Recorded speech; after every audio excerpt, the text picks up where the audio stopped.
Everyone, it's planet party time. Oh my goodness. How is everybody out there? I'm so excited tonight, guys. Hey Monica. Everybody's already hanging out in the chat. Great to see y'all. Yay! This is inspired by our wonderful moderator, Amber. She is the first person that coined the planet party terminology. And so I said, it's definitely time to do this. Hey, little Susan, good to see you. Hey, Eric. Great to see you all out there. Woo! Hey, Coco. Good to see you, honey. So fun. Oh, I'm so glad.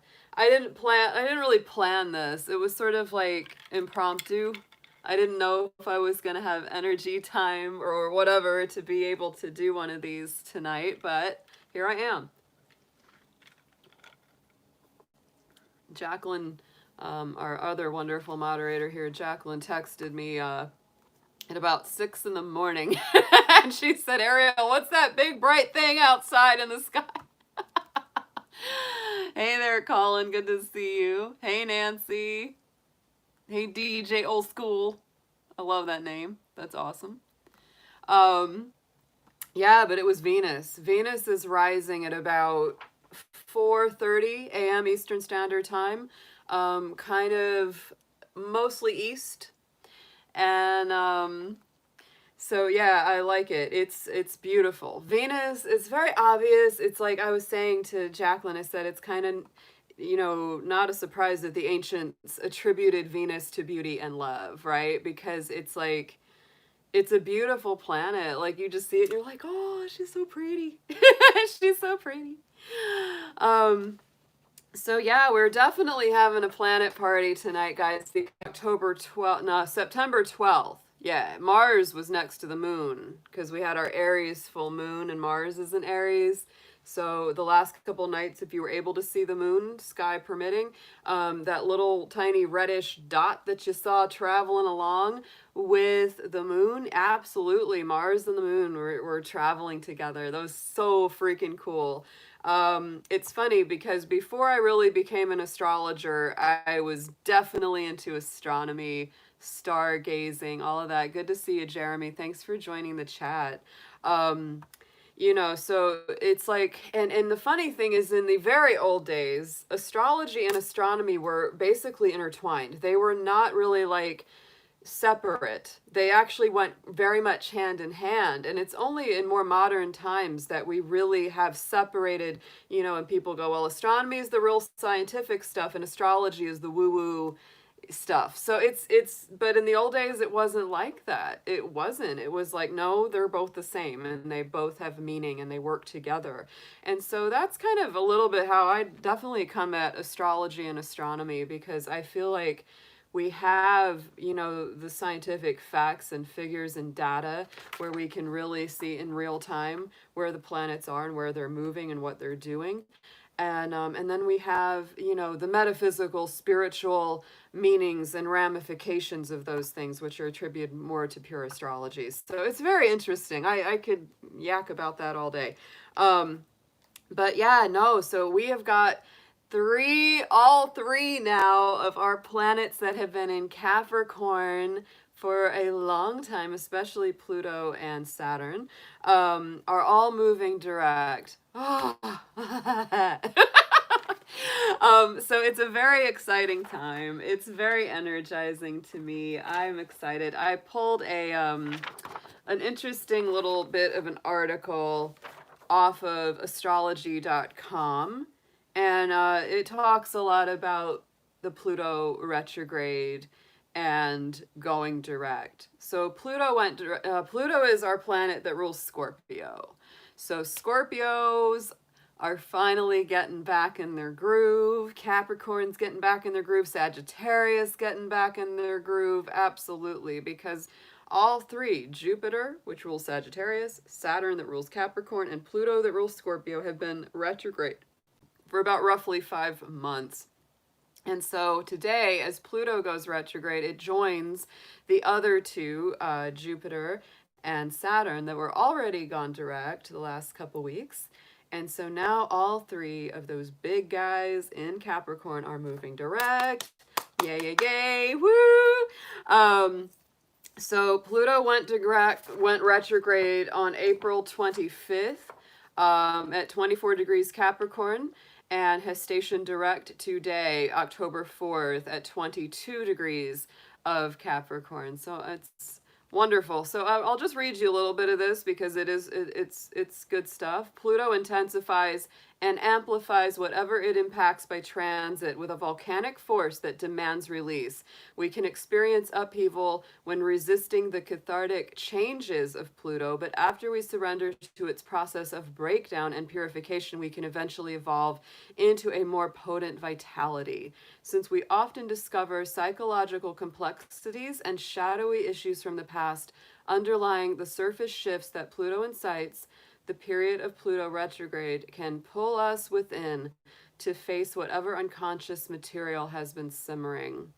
Pluto retrograde is not much more disruptive than when it's moving direct, as it's the second time that Pluto will traverse this 25 to 23 degrees of Capricorn. It's normal to resist the dramatic changes that Pluto compels by transit. Pluto retrograde catalyzes an inner process of realignment and reorienting to the deep-seated shifts that have been taking place. It will particularly be important that we respond to power struggles, because Pluto and Scorpio energy are definitely about power with others in an empowering way in the world right now. I'm not going to get into all the details and all the politics and all the societal stuff, but let's face it, this is having a big impact on the individual level and on the large level as well. Talk about power conflicts, power struggles, secrets coming out, mysteries being revealed, very intense. So the Pluto retrograde of 2020 is extremely eventful. And yeah, it has been. Pluto formed a conjunction with Jupiter while also beginning a new cycle with Saturn. So Pluto stationing retrograde in close proximity to Jupiter forms a second conjunction with Jupiter on June 30th. Thus, the first half of Pluto retrograde was dominated by Jupiter's influence for seeding visions of new growth, while also requiring that we tend to whatever has ruptured in the wake of the Saturn-Pluto conjunction that began this year.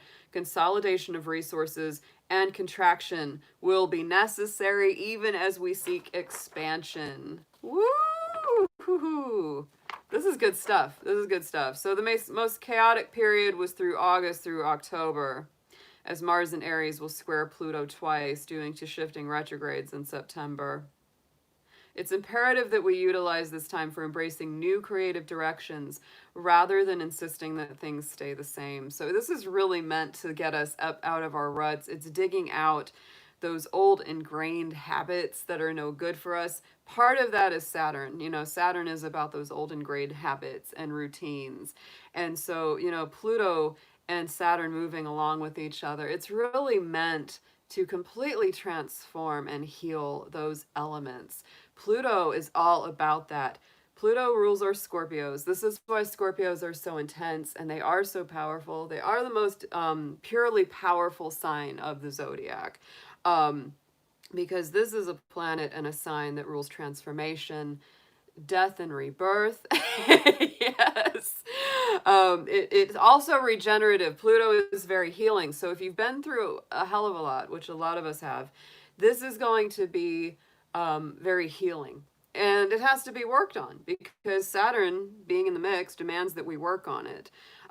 Jupiter going across all of this as well right now is all about expansion. So it's interesting. I like how this article talks about even as we contract and restrict, it's like part of us, we have to do that in order to expand further out in the future. Thank you, Amber, for that super chat. That is so sweet of you. I appreciate it very, very much. We got powerful Scorpios in this house here. In my chat, in my channel. I'm always so super grateful for them. So the Pluto effects have been most intense, obviously, for Capricorn, especially people like me with 4 planets in Capricorn. If you have Capricorn placements between 20 and 29 degrees of Capricorn, those are obviously going to be the most intense because it's been riding back and forth the last 3 years, especially with Saturn and Pluto both riding back and forth across you. I feel like that they drove the car over me and then they backed it up and then they drove over it again and backed it up and drove over it again. And it's most intense for Capricorn, but most challenging for our Cancer, Aries, and Libra.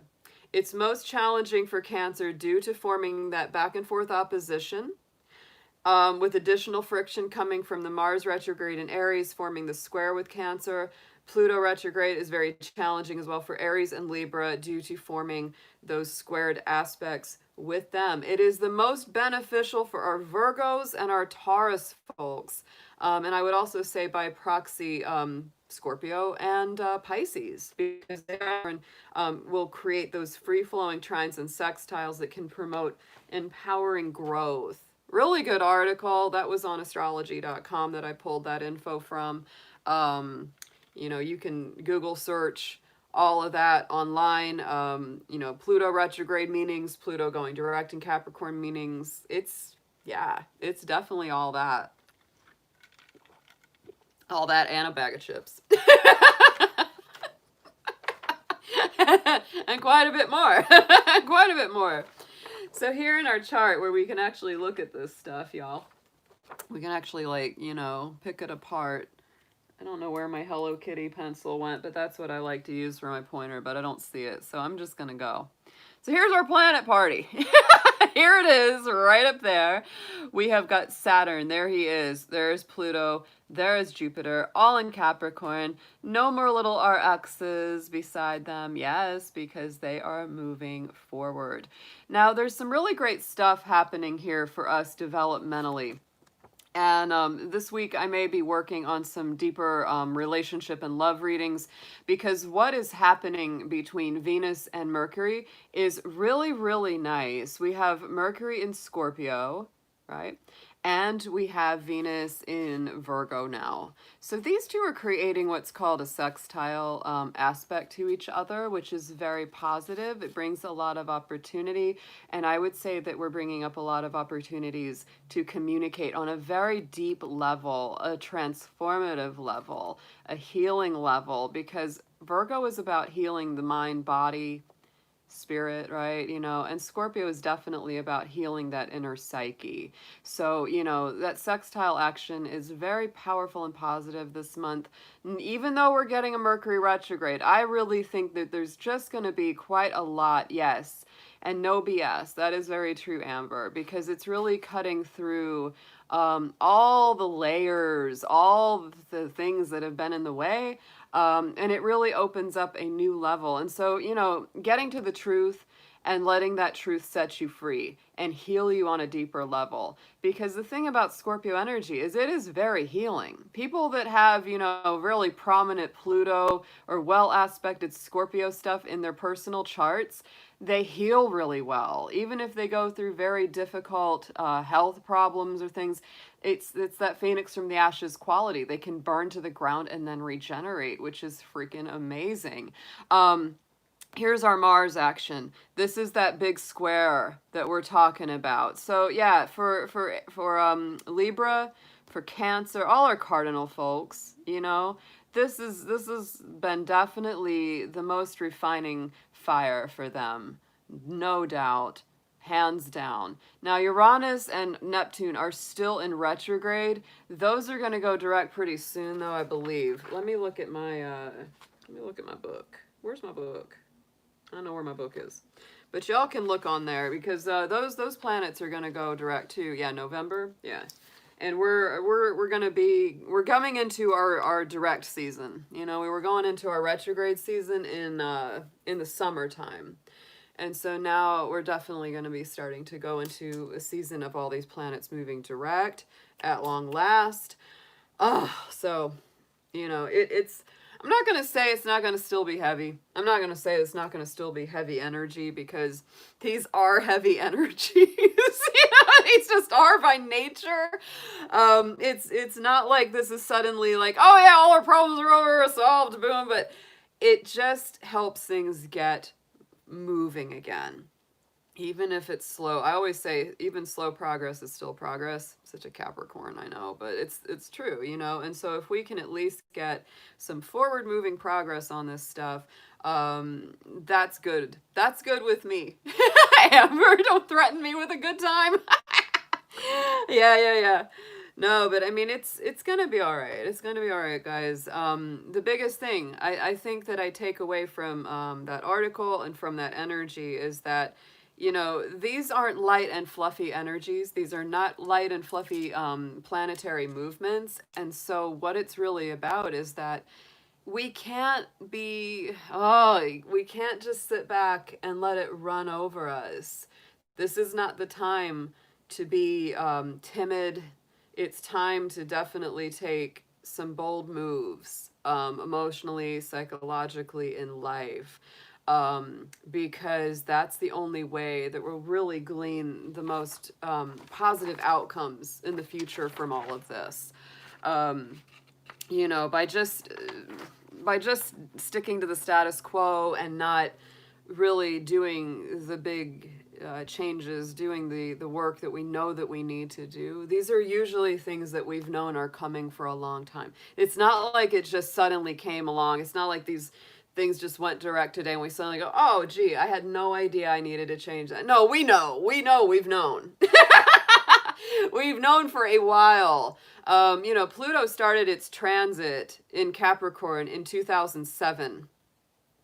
So let that sink in. 13 years. 13 years it's been going. And so these things that are all coming to a head right now are not, they're not surprises. They're not surprises, right? These are things that we've already seen, and now it's reaching a little bit that critical point where we finally say, yeah, it's like you either do or you don't. And if you don't do the work and you don't do the things that need to happen, if you don't, actively engage in your own transformations and your own soul's evolution and evolvement, then it will continue to be hard until you do. And I really think that's where we are as a collective.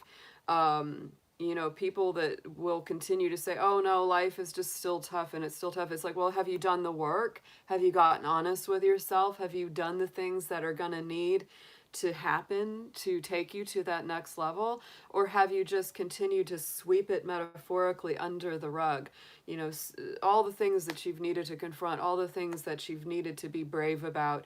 And if you've done that again and again and you keep doing it through this energy, boom! That's when that Tower card comes out. That's when the lightning bolts come out. That Tower card in the tarot is all about, it's like, this is saying, Spirit's like, I've seen you do this again and again and again. And if you don't do the work and you don't pick up the signs and the messages that I'm giving you, yeah, I'm gonna intervene for your own soul's good, for your own spiritual, emotional good. And we're gonna pull that tower down, and it might feel really upsetting and disruptive, but you saw it coming. I'm telling you, the tower is unexpected, but is it really always that unexpected? I don't think it is. I don't think it is. Hey, sweet Vampy, I'm so glad to see you. Hey, happy girl. Hey, babe. Oh, I'm so glad to see you all in the chat. Makes me happy. I said that, I told Jacqueline, I said, I'm going to get on here. We're going to have a planet party, and if I'm the only...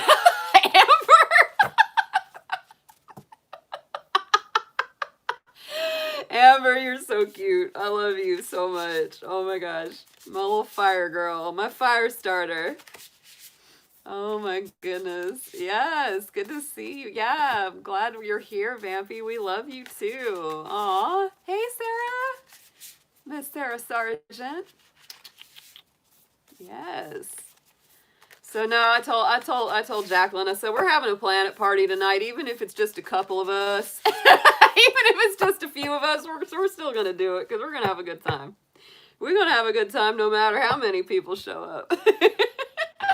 We're going to do it. Love you guys. You changed my life always for the better. You changed my life for so much good, So we did bring this new little dino dragon on the channel for Friday's last Fire Dragon Friday. We are in the running here for figuring out. Hey sweetheart, good to see you. Aw, thank you, hon. Thank you. So yes, I was talking to my honey Max, and I think this may be his name may end up being Draco. Hey, that's my tiger, Bonsai Bohemian. That's my honey. Careful, Max, because now Jacqueline is gonna jump all over you. She already told me. She's like, when he shows up in the chat, I'm gonna get all on him. I was like, okay. Oh, but we it was Amber who came up with the name Draco for this little guy. I think that's gonna be his name is gonna be Draco because I really like that name. Draco is the name for the constellation, the dragon in the stars. Max also liked that name, and I like that name. And it also happens to be the name of the dragon from one of my, guilty pleasure dragon movies. It's totally cheesy, but the old Dragonheart movie with Sean Connery doing the dragon voice was named Draco. It's like the cheesiest freaking dragon movie, but I still love the darned thing. I love that stupid movie. Oh my God. Because even though it's so cheesy, like, there's that whole thing where the guy names him Draco and he tells him, like Draco means dragon, and his reaction is like, so I'm a dragon and you're gonna call me dragon? and he's like, but the dragon's in the stars. Oh, so yes. So he has our little oh, it does. It really means green dragon.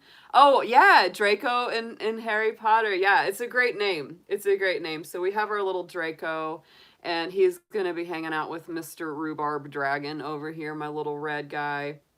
But I have to say, Draco's got a little bit of an advantage, just a little. Not to say that I don't still love you, because I do. I love my baby.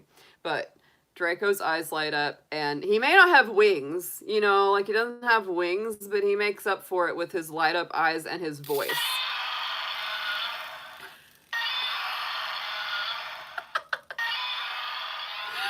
There he goes. So, he'll be hanging out with us in the future chats on here, so it'll be a good time. It'll be a good time. He makes up for his, he doesn't have wings, but he has lots of chutzpah. He has lots of moxie, lots of gumption. He's a roar. He's a shouter. He's a shouter. Hun, so let's go ahead. I'm gonna do readings for all the signs in here tonight. I'm gonna do for all 12. I'm gonna just jump into a little bit. We'll make some astrology notes because these 3 planets are now going direct. So they are definitely going to have an impact on each individual. We're going to see what to expect a little bit with that, what's going on with all my folks out there, because, we're getting back in our groove. We're getting back in our movement. Oh, thank you, Jacqueline. I always love those little Shiba Inu stickers that you send. They're so freaking cute. They're so cute. Thank you, babe. Mwah, love ya. Love you, Jacqueline. How many girls can call me at 6 in the morning and talk about planets? That's what we were doing late last night.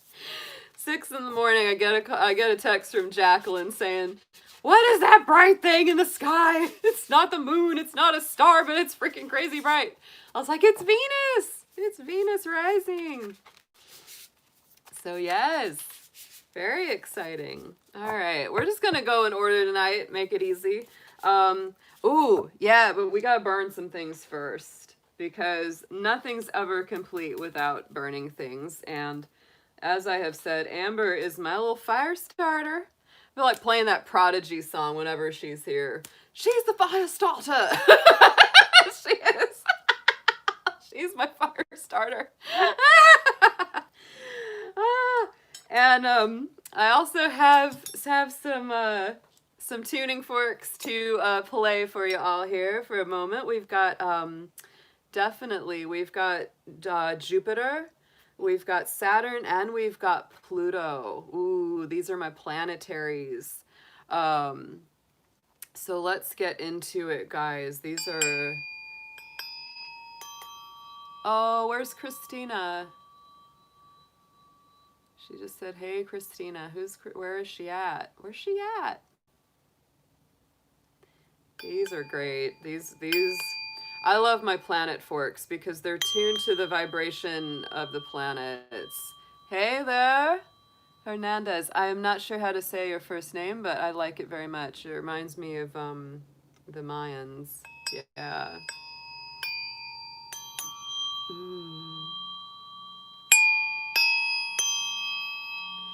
These are deep, you know, these are more intense. The vibration is lower. Like Venus, Mercury, those higher, those closer planets, they're a lot higher in their tone, frequency, but these are deeper. So there's Pluto. Hear that one? That's very deep tone. It's almost, you almost can't hear it as it resonates out, but I can feel it. Oof. And here is Jupiter. There's our Sagittarius planet there. Love our Jupiter. Oh my goodness.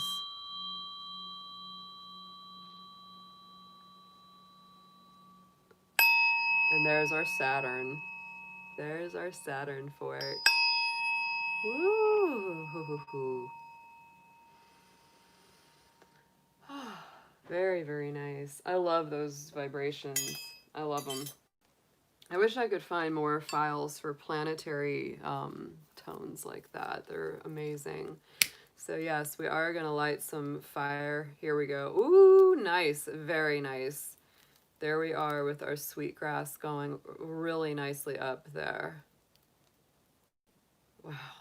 Yeah, Power Trio is moving. Absolutely. It's definitely, to me, you know, this is all about getting that out, getting that stuff going again. Yeah. And all of us feel it. Some signs feel it a little more than others. And then we're going to get our sage. There we go. But it's, you know, this stuff is for everybody. This stuff is for everybody. Every one of us. The funny thing about that is that in anybody's personal astrology chart, right? Because this is a picture of where we are, like literally right now. That's where the planets are right now in the sky. And your natal chart is the same as this, only it's, you know, you run the chart for the moment that you were born, right? And so you're going to have a different, hey, Elizabeth, oh, good to see you. So, you know, when you run your personal chart, it's going to be some variation of this. And each house, we have all 12 houses because it's all 12 signs being represented. And each house is a different stage on which the energy takes place. So when you have planets in this specific house, there's just going to be more energy in that area of your life, right? But it doesn't mean that you don't have other things going on, even if empty houses. We all have empty houses in our personal charts. All of us will, because there's simply not enough planets to fill all those houses. But whenever there's a transit there from, you know, planets that are moving, things like that, we will feel it. So even though all of us have more specific concentrated energies in certain signs, we all have all 12 signs in our charts. We do. So, you know, we are all interconnected, my darlings. We are all interconnected. So let's get it. All right. So Aries, Aries, Aries, my fire babies. Mars is in your sign right now. We just had that big, powerful full moon in your sign over this week. And oh my goodness. Yeah, it was very big. If you haven't watched your full moon readings, I've got all of those up. I've got full moon readings for Aries for all 12 signs, and I've got the October 2020 forecast general for all the signs up. So definitely watch your stuff. Watch your stuff. It's a lot. It's a lot coming through, y'all. Whenever we do these, I'm always blown away. I'm always blown away by what happens and what we get. It's just like, darn. It is. So we're going to pull some oracle. I'm going to pull some astrology cards to see what kind of stuff is coming up for each person. What's the big focus? I'll be pulling some tarot for each sign. Let's just get some good messages on what this Pluto direct means. And, oh, sweet Vampy, I'm sorry. I'm sorry you're having pain. Time to relax. Hang out with us. Thank you for being here. Very appreciated. Yeah, because, you know, this is stuff that's, it's doing a thing. It's doing a thing. So we're just going to get, you know, some basic messages for everybody all about what Pluto direct means, along with Saturn and Jupiter, and how that's going to affect you. So I would say, you know, for Aries, this stuff is very strongly in your 10th house, universally. It's all about work, public image, career, ambitions, goals, moving to the higher level. That's what we have for our Aries in the astrology with this. It may feel still continuing to be kind of intense because it is creating that square. But we, you know, this is, to me, square energies. And, you know, when I talk about the square, just refer back. Here's the square. See, here's your Mars and Aries. Here's all the Capricorn planets. And there's the square. Those red lines with the little red boxes, that's the square. It's a 90-degree pattern of energy between two or more planets. And that's what creates challenge. That's what creates friction. But you know what it also creates, Aries? It creates sparks. It creates action. It creates movement, passion, drive, enthusiasm. And so it's not all bad, guys. It's not bad. If you use the discomfort of those squares to get motivated and moving, Aries, it's going to be so good for you. So let's get some cards. Aries, Sun, Moon, Venus, Rising Spirit, Angels, Guardians, Guides, ancestors, all of the folks that are around my Aries out there. Let's see what we have for Aries. Let's get a keyword for them for this Pluto direct. Oh, look at that. See, Aries, I'm saying, I was looking at this card and I said, that's his Capricorn energy, lighten your load, because Capricorn energy is heavy. And so things have definitely been heavy for my Aries. And this is saying it's time to lighten that burden. Aries, if you have literally felt like you're carrying the weight of the world on your shoulders, it's time to lighten that up. So let's get a major arcana on this for Aries. What is your main energy coming through as? What's the best vehicle? What's the best way to manage this as we go through it?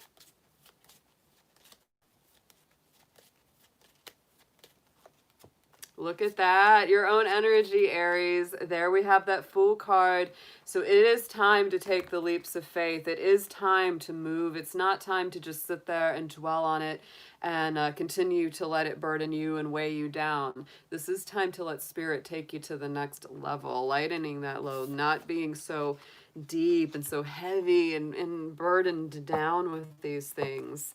Yeah, let's get some little astrology cards on this for Aries. Let's see what the big lessons are coming through. Hey there, Christina Peterson. Yeah, good to see you. See what she's got. Oh, yes. Oh, Christina, I love Lord of the Rings. I could talk to you about that a lot. Oh my gosh, I've read all those books. Tolkien was a Capricorn. I've made a lot of costumes from those movies too. I absolutely, it's beautiful. So Aries, let's see what we have in our astrology for you. Let's get 3 for Aries. What are the big key lessons? The key elements that are coming through for you here. Woo! Look at that. Solar eclipse. Revolution energy for you, Aries. Holy cow. So yeah, to me, this is all about a definite life transformation, personal revolution, and rebirth. Whatever feels like a revolutionary action or energy to you, that's what you need to work on and embrace. Yeah, and C.S. Lewis, he was a Sagittarius. Sorry, Aries. I'm chatting with my folks at the same time. I'm doing your read. I gotta interact with my people. Void, of course, moon is coming up. So, this is definitely about divine timing, Aries. So use your intuition. Whenever things are off energetically, that's not the time to take action and move forward, right?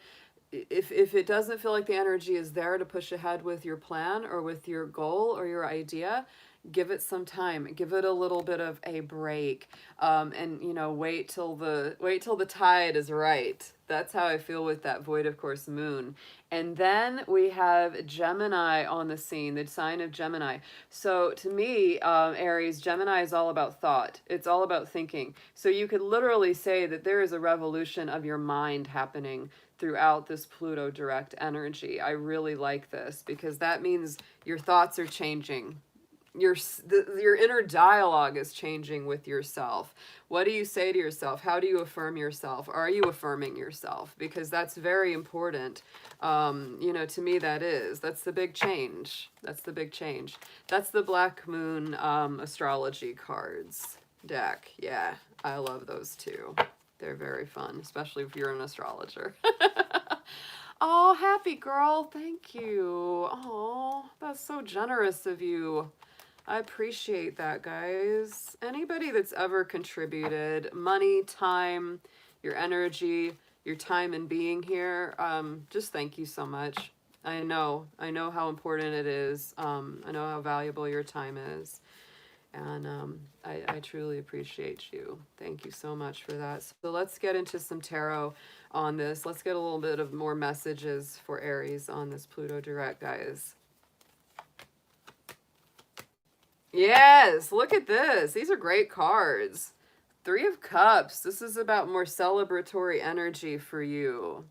I feel like the revolution, you know, it's, what is that saying? The Emma Goldman saying, I don't want a revolution without dancing, right? A revolution without dancing is not worth having. And so Aries, this is what I want for you. It's like, don't let this revolution, that lighten your load card, don't let it be heavy. Don't let it be negative. This is a good thing. Like, celebrate this through your energy. My goodness. And there we go. Page of Wands coming up for you, Aries. So this is about new, exciting, enthusiastic beginnings.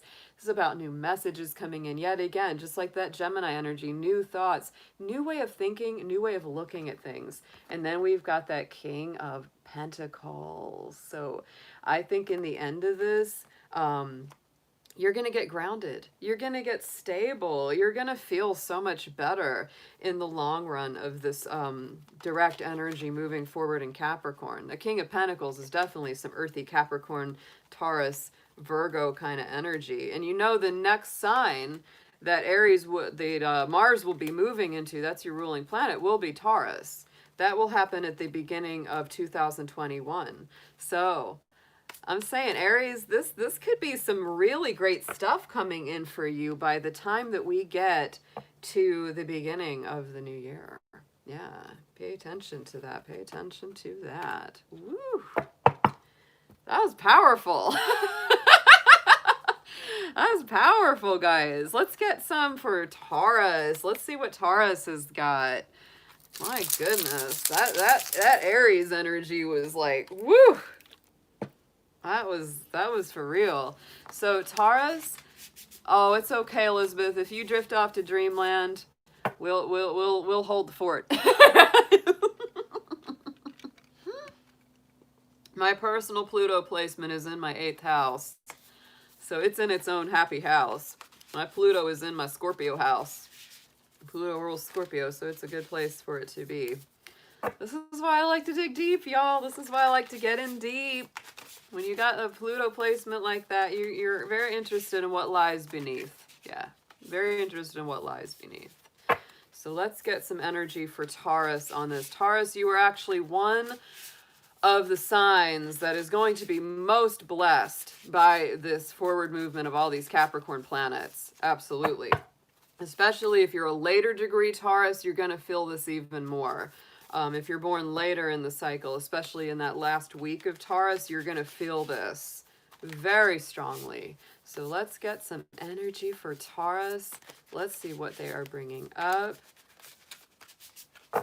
Let's get a keyword here. Taurus, Sun, Moon, Venus, Rising. Taurus, if this does not resonate with you as always, do check the placements in your personal chart, because you will get more messages out of any of these readings that you watch, whether with me or any reader on YouTube. You're gonna have more coming through. Let's see what we have, Spirit, please, for our Taurus folks. What can we tell them?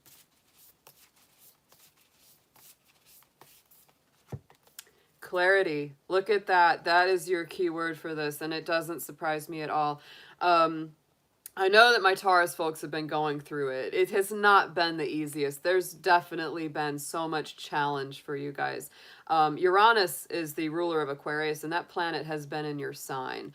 And so, you know, it is about revolutionary change. It is about increasing your independence and increasing a lot of your own clarity of vision and of mind. Yeah, absolutely. So Taurus, let's see, where would Capricorn energy? That would be in your 9th house universally. Yeah. And so this is about starting to break free again, to open things up. Oh my gosh, Taurus. Having that finally move forward in your universal 9th house. A lot of you may have felt really stuck, stagnant, can't move, can't get things going, can't, you know, just can't get the forward stuff happening. But Taurus, to me, this is all about moving forward in learning and education, expanding your mind, expanding your awareness. Even if you can't travel right now because of our travel restrictions, this is a time where you may be planning it. You know, this is a time to start really putting those plans and write things down on paper. So let's get a card. Let's get a major arcana tarot card on this. Let's see what your own energy will be as we move forward here.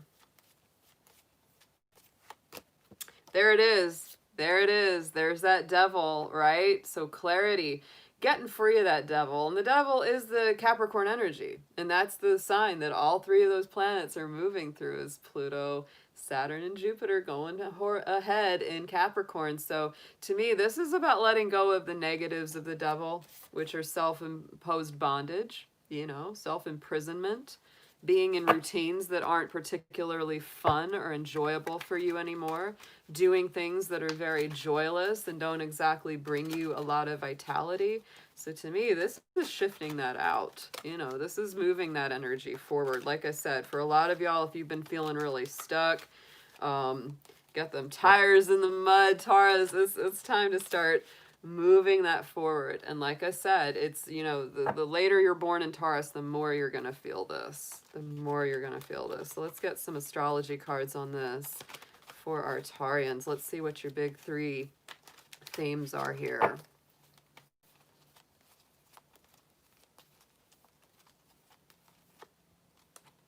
Wow. Wow, wow. Look at that. So Gemini came right out. So we've got two signs involved, Gemini and Virgo. Both of these folks are ruled by Mercury. Mercury right now is in Scorpio, and that is opposing your sign, Taurus. That's your polarity. So I would say that there's a lot of push and pull, a lot of opening up of the mind, reevaluating things, reconsidering things, really looking at the deep depths. This Mercury retrograde will be very powerful for you. You could also have Gemini or Virgo in your chart, could be dealing with a Gemini or Virgo personality, but both of these are Mercury ruled, so it's all about communication to me. Communication, analyzation, and critical thought. And look at that. We got the Grand Trine coming out on top of that with the blessings, because you know what? Interestingly enough, we have all three of those planets, Pluto, Jupiter, and Saturn, moving forward in Capricorn, and they're all creating that trine to your sign. So this is blessings. No matter how difficult it's been, Taurus, there are blessings coming through for you. So please hang in there. Do hang in there. Let's get some tarot on this for Taurus, please. Let's get three tarot cards for our Taurus folks for this Pluto direct.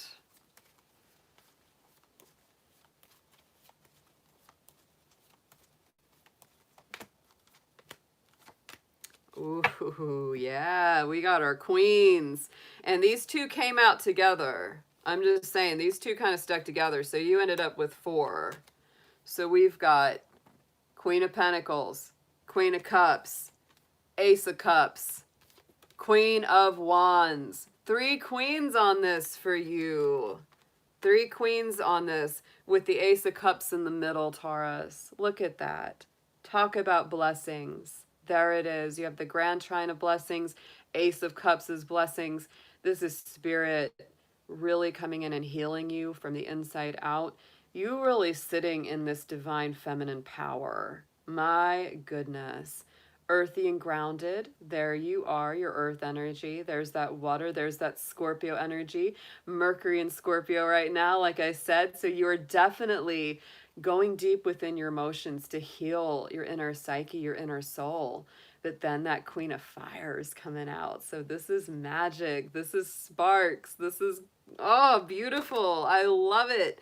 Taurus, this is a solid, powerful reading. And look what's on the bottom. We have the 4 of Wands. Woo! Taurus, hallelujah. I feel like a lot of my Taurus have been getting a lot of really heavy, tough readings for a while. So it really makes me happy to see this. This is beautiful blessings coming through for you guys. Have faith.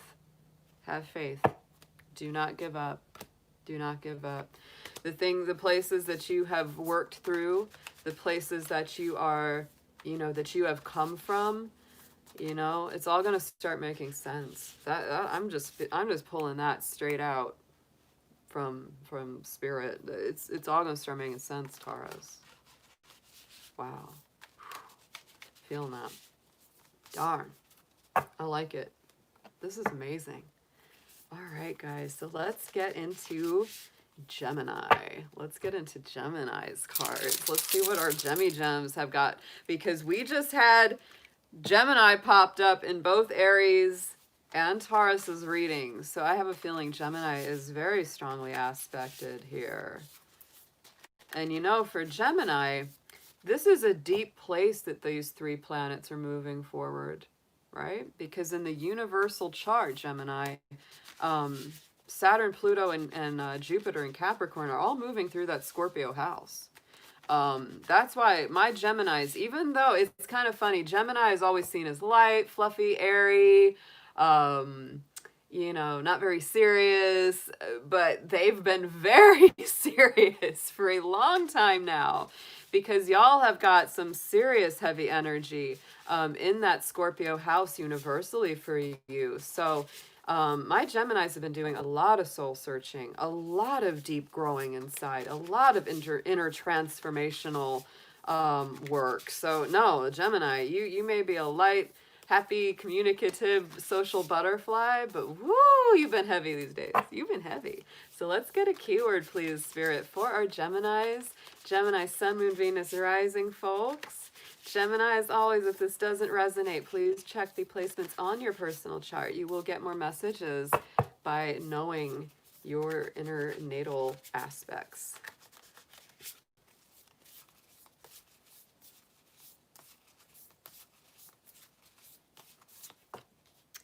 Travel. Oh, my Geminis. Yes, you have been feeling that need to travel, that need to move forward. Look at the moon changing. To me, this almost feels like that Hermit card a little bit, right? Seeking your inner truth, seeking that star that takes you to your truth. You've really been doing that deep inner work, and a lot of this has been very solitary. Geminis love to be social, and they love to talk, and they love to be around people, but I get a feeling a lot of my Geminis have really been kind of on their own, going through these issues, the dark nights of the soul, right? So to me, that is what this is. And sometimes this is going to be about physical travel, physical movement, but to me, this is also travels that you take in your mind, in your soul, in your heart, taking you to the deeper truth, that higher knowledge. Oh my goodness. So I'm getting chills, guys. I am getting goosebumps reading these cards for this. Wow. I just like, Spirit is talking. Nice, nice, happy girl. I love to see that. Yes. So let's get a major arcana card on this for Gemini. What is their major energy or theme coming through? How are they working through this time of direct motion?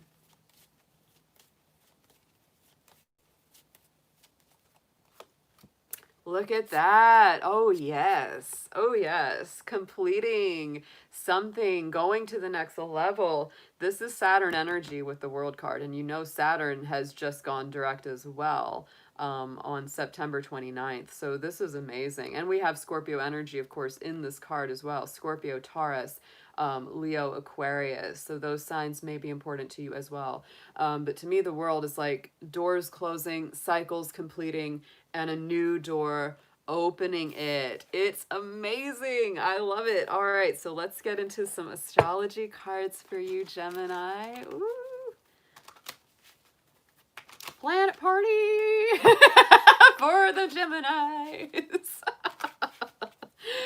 Let's see what we've got. What astrological aspects, signs, planets, etc. are most important for our Geminis as we move direct with all this Capricorn energy. Ooh, all the Scorpio energy, all our Saggy energy moving forward for us. See, the next house that this is all going to affect as it goes into Aquarius is going to be your 9th house of travel, Gemini. So it's coming.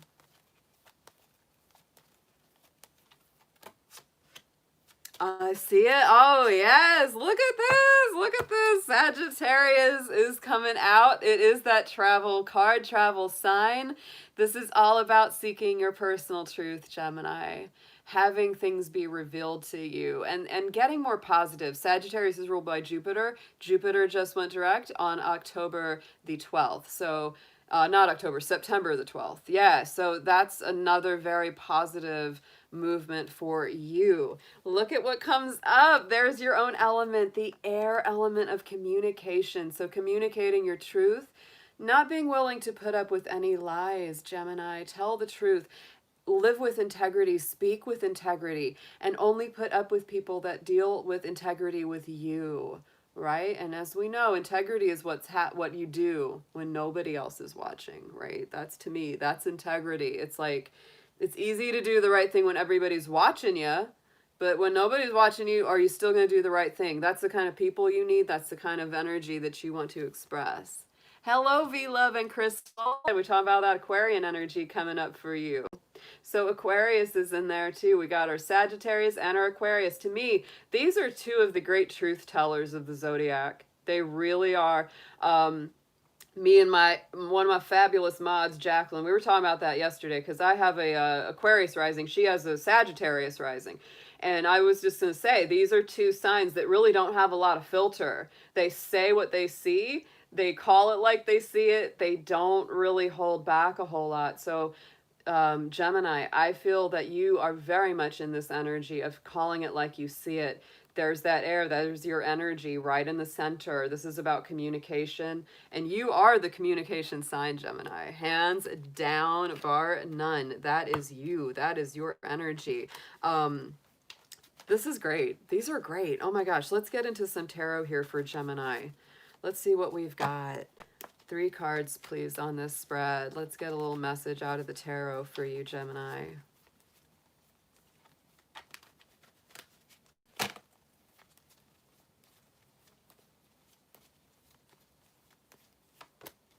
Look at that. Yes. Oh, my goodness. Ace of Pentacles coming in. So manifestations, real, tangible, divine blessings from Spirit coming in. Very strong earthy energy. 8 of Swords. So this is all about getting off of that mental hamster wheel. That's why that air element card is coming up. because this is about the mind. This is about that air energy, that intellectual energy. So this is all about Gemini. You got to change the dynamic. If you've been in this energy where you feel really stuck and your energy of communication and thought has only been used for anxious thoughts or worries, doubts, fears, and just overthinking it till you're just miserable, it's time to cut through those bonds. Just like our friend Ramblin' Mike says, catch yourself free, get up, back up to that high vibrational castle up there. That's where you need to go. And once you do that, look what you got. The Empress coming in. Ooh, Gemini. These are powerful cards coming through for you guys. This is beautiful.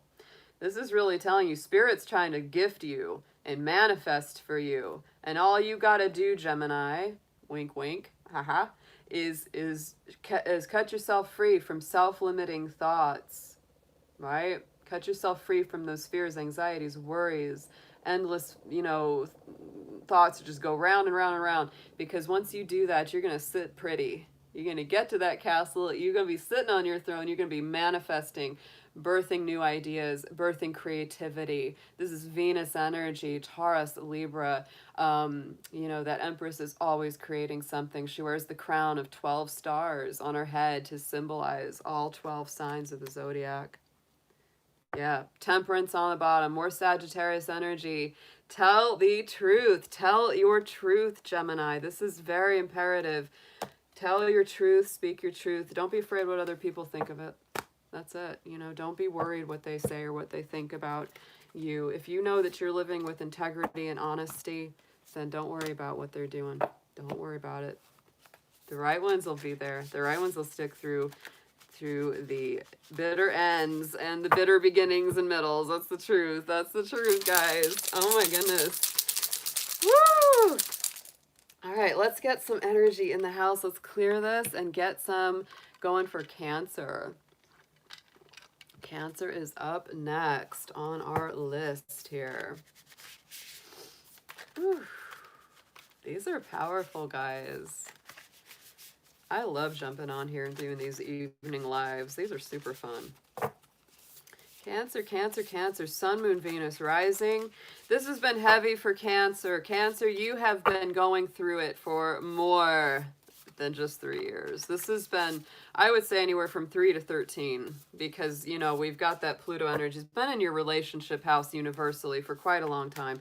So, Cancers has been having a lot of heaviness in their relationships and not just love, but this is really all about, that 7th house is love, it's friendships, it's partnerships, it's co-workers, it's contracts, it's agreements, it's legal matters. So, Cancer, you've really been through it. You've been through it. You're one of the signs that is definitely experienced some of the heaviest intensity of these Capricorn transits. So the fact that these are getting moving again, all 3 of them going direct now, it's going to feel a heck of a lot better. So let's get a keyword card here for our Cancer, Sun, Moon, Venus, Rising. Cancer, if this does not resonate with you, please check the placements of your personal chart. You will get more messages by knowing things like your moon sign, especially your Venus sign, your rising sign. All of those are important too. You can watch the readings that go along with those.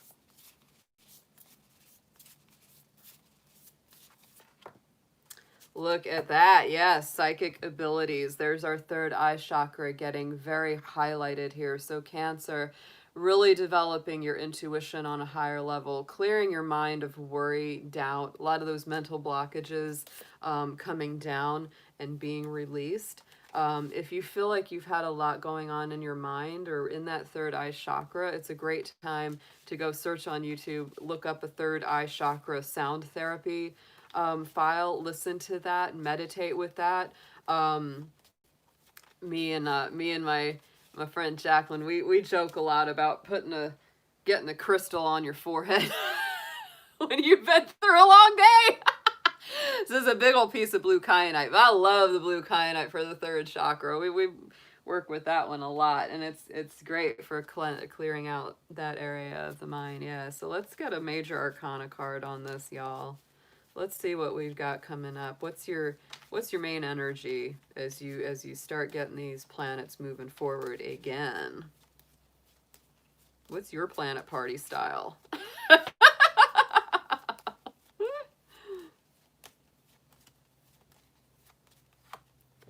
Look at that strength card. Oh yeah. A little bit of Leo energy there for my Cancers. It's really about using your strength, your courage, being brave, being unafraid to move forward, absolutely. Letting yourself be vulnerable even when it's scary to be. You know, to me, the woman is the symbol of spirit. There she is. And the lion, you know, that's our own spirit. She's a symbol of our own spirit. And the lion is the symbol of our physical manifestation and form, right? The things that the human, you know, experience goes through. All the feelings, all the ups and downs, the roaring, the anger, the frustrations, the jealousies, the envies, the highs, the lows, right? So it's really developing your intuition around that area of how you balance your spirit and your physical incarnation. So let's get this. I know Amber. I owe her much credit. I call a planet party because Amber called a planet party. Oh, something's always happening in the planets every day. Every moment something's going on. That's the wild thing to think about is, you know, a lot of time when I'm out there stargazing, I think, wow, you know, there's all this is happening all the time, all around us. And most people don't just take the time to look up and see what's up. There's always something interesting going on. And when you really tap into it, when you really get aware of it, man, it's just entertaining as it can be. It is. It's just fun. It is.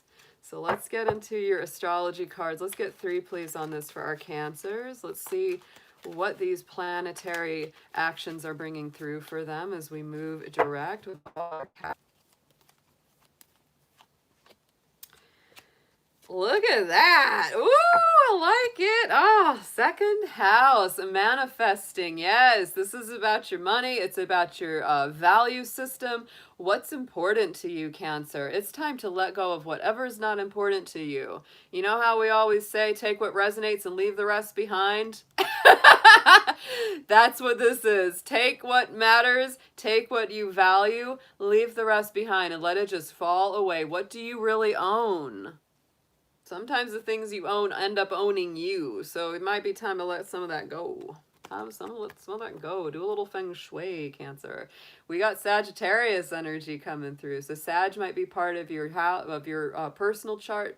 It might be somebody you're dealing with, but what I feel like, again, this is about truth, honesty, clarity, speaking your mind, speaking your heart, following your own star, doing your own thing. Sagittarius is our pioneer, our little rock star pioneer of the zodiac. So they are always on the search for the ultimate truth. Searching for that truth is so huge.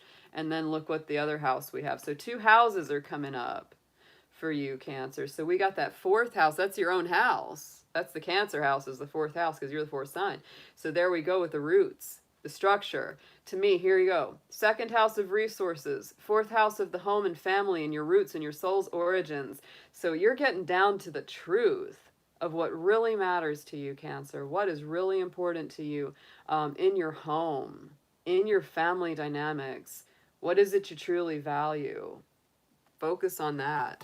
What's your true value system? That's all coming up. Healing some old inner child. Cancer is always about healing the inner child because Cancer rules our soul's origins. It rules our childhood origins, where we come from in this world and the world beyond. So let's get into some tarot for my Cancers. Let's see what we've got. 3 tarot for Cancer, please, Spirit. Let us see what we have got for them as some deeper messages on all this.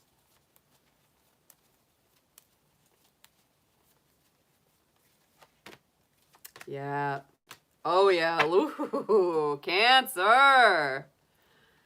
3 of Swords, 9 of Cups, and 10 of Pentacles. What a story there. Look at that. Leaving the old heartbreaks behind. Leaving the old emotional wounds, the heaviness. Shaking those swords out, out, out. Just like Ramblin' Mike says, and out of Cancer's heart, right?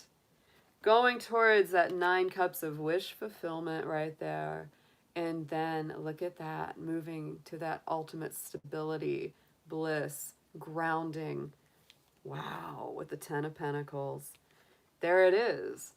That's the 2nd house. There's our money. There's our home. 4th house, right? Invest in what you truly value, Cancer. There's our Strength card coming up. Look at that. Look at that on the bottom. And that was your personal card too. This is all about being brave, Cancer, being courageous, stepping it up, stepping it up. Yes, and we are. We're gonna sage that little 3 of swords for you too. Absolutely, yeah. Get it on out of there. Get on out of there. I know my Cancers have been through it. I know it has been tough because you've had all of that stuff going through that universal relationship house for you guys. It has not been easy. It has not been easy, but I think it's going to turn around. It's going to start to get some movement on that. It's not going to stay that way forever. That is the truth. That's one of the, I'd have to say that's one of the strongest points of wisdom for astrology. It is. Because it's constant proof, constant affirmation that that things don't stay the same forever. We're always in motion. We're always in movement, right? Once we learn the lesson, we let it go. It's gone. It's gone. Yeah. A lot of those patterns don't repeat very often. They take a long time to come back around in between. Let's get some fire on that. Oh, I will, Sarah. Yeah, let's put that out there for him. Yeah, let's put that out there for him, for Sarah's Cancerian. Let's put that out there for her. All right, my babies, let's see what we've got. We got our Leos, our lovely, lovely Leos, our lions and lionesses, our heart-ruled people. Yes. Let's get it. Let's see what we've got. Please, angels, guardians, spirits, ancestors, all of y'all, come on in for our Leos. Let's see what they need to know, need to hear as we move forward in all of this very powerful energy. Yes, yes, yes. And Leo, this is going to mostly be for Sun, Moon, Venus rising in your sign, but if this does not resonate, please do check the placements in your personal chart, all right? Because when you know your Venus sign, your Moon sign, etc., you're going to get even more messages out of this or any readings you watch on YouTube. It will give you a lot more goodies to play with. We like goodies. All right, Leo, let's get you a keyword. All this astrological energy is moving forward in your universal 6th house. That is where that is happening for my Leos. So this is, to me, super, super healing, super, super energizing into the physical body. For a lot of my Leos that have needed that healing, whether it's the physical body, the mind, you know, just your sense of well-being and contentment. Oh, thank you, Monica. Mwah. Big kisses to you. Love you out there. Is that a bunny or is that a dog with really big ears? I'm trying to remember. I see that little picture and I'm like, is that a bunny or is that a dog with really long, tall ears? So let's get this for you, Leo. Let's see what we've got. Yeah, there's just a lot of healing coming through. That's a big feeling that I have. It's a Malinois. Okay. Interesting. Yeah. I think you've told me that before, that it's a, it's not a rabbit. It's a dog with really long, tall ears like a bunny. It's a bunny dog. It's a bunny pups. I love it. You gotta teach them to hop around. All right, my Leos, my Leos, my Leos. Here we go. Empowerment. Yes. Ooh. So Leo, stepping up into a place of personal empowerment, personal growth. We've completed also that cycle of Venus in your sign this year. So to me, that's empowering you in your relationships as well as individually. Very beautiful card for you coming through. You know, there's a lot of power. You know, like I said, Scorpio energy is pure power. And when Pluto gets moving, which is the Scorpio ruling planet like it is today, you know, our power starts to increase. And for you, that power is partly coming through that sixth house. So you're really restructuring your routines. Anything that you do going forward, you know, this next 7 months or so, Leo, that you do for your health is going to be very positive. So build up good routines, good habits, good health routines. Feed yourself well, get enough sleep, drink enough water, take those walks, you know, build up good habits for yourself, because when you take care of the needs of the body, the psyche will also benefit, and vice versa with this energy for you. So let's get a major arcana card on this for our Leos. What is your personal energy going to be like as these planets move forward here? Look at that. Oh, Judgment. So this is the Pluto energy. This is the Pluto card, actually. So to me, that's very fortuitous, as Pluto is going direct and you got the Pluto cards. So it's very higher vibration of the Death card. Like, this is the next level. This is really things coming full circle. The angels calling you out, calling your elements of your life, things that you thought were just dead and gone and hopeless, getting new life. So I love that. Wow, y'all. Leo, power packed. Yes. Let's get some astrology cards on this for you guys. Let's see what we've got. Let's get 3, please, for our Leos. Let's see what astrological elements, whether they're signs, planets, aspects, what's going on for Leo? What is this bringing through for you?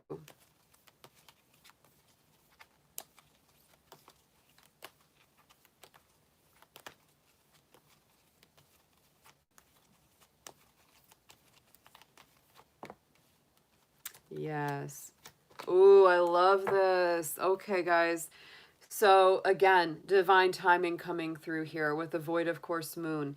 Void of course moons are like mini Mercury retrogrades. That's the best way I can describe it. The void of course moon happens when the moon is moving between signs, and sometimes there's a little bit of a lag in it getting the beam basically directly to Earth. So it's little periods of time that can last anywhere from a few minutes to a day even. Sometimes those void of course moons can last a really long time. You know, respectively. So this is telling me that listen to your intuition, because it is the moon energy, and it's also about knowing when to act, Leo, because this is about the divine timing, because sometimes the energy just isn't there for you to act upon. It's not optimal. So use your intuition, use your understanding, and say, okay, I'm gonna hold off on saying this, I'm gonna hold off on doing that, even if it's just for a day or two, even if it's just for an hour. You know, it's like, this isn't the best time to say this to this person because they're totally distracted, they're busy, they're doing their thing, right? So this is about divine timing. Leo, we got our fire element coming up, and you are a fire sign. So to me, this is coming through very strongly. You will definitely be feeling more energy, more reinvigorated, re-energized, revitalized with this Pluto direct action happening. I desire, there's that passion coming through. So think about what it is you really want there, Leo. And look, we got some more moon energy. The sign of Cancer is coming through with the motto of I feel. So guys, we've got 2 lunar influences for you, Leo. So to me, again, listening to your intuition, very, very strong. Listen to your feelings, listen to your heart, because you have a very big heart, Leo, and it doesn't steer you wrong when you really listen to it clearly and honestly and objectively. So yeah, listen to your heart, because that is, you know, very important. Use your intuition on when to act and when to speak. And definitely your fire energy is coming up, though. You're really getting re-energized in this transit. So I really love to see it. So let's get into your tarot here. Let's get you 3 cards from our tarot. Let's see what messages we have for our Leos, please.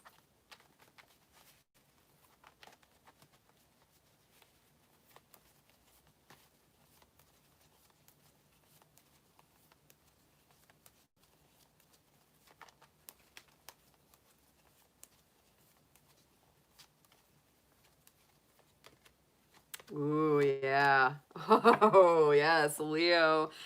Again, look at that. There's that Capricorn energy of the devil. This is all about letting go of anything that's been blocking you, anything that's been chaining you, old routines that are negative, and embracing healthy new patterns, healthy new routines, right? That's very important. Ace of Wands, there's our fire coming in with brand new passionate beginnings, brand new passionate desires and goals. Spirit really helping you to get your energy back, to get your mojo back, to get that feeling of like, yeah, I want to do this. I want to go forward. I want to make change. I want to do, create positive action. And we have the Hanged Man as well here. So this is Pisces, Neptune energy. And again, to me, this is a little bit of that void moon, right? Because this is about the timing. It's about being in between cycles. One cycle hasn't completely ended. The next one hasn't completely begun. There's still some things that need to be balanced and worked through. Some of it isn't very comfortable. Some of it's difficult. Some of it, yeah, you're literally feeling like, yeah, I'm hanging upside down. I'm in limbo. I don't like it. So be patient with this. We do have that divine timing at work on this spread. On the bottom of the tarot, let's see, we got the Nine of Cups. So that is coming up with a lot of wish fulfillment. And again, listening to your intuition, because it's a Cups energy. So Leo, be patient with yourself, but you're going to free yourself. That's it. Because we got the devil is the bondage, right? But we got these passionate, fiery new beginnings coming in. Spirit's really interjecting a lot of new, beautiful enthusiasm and energy your way and vitality. And so this is about getting down out of that hangman tree, no longer being stuck up there, right? No longer being in that place of being hanged. Very nice, Leo, very nice. Let's see what we have got next. Let's shake these out.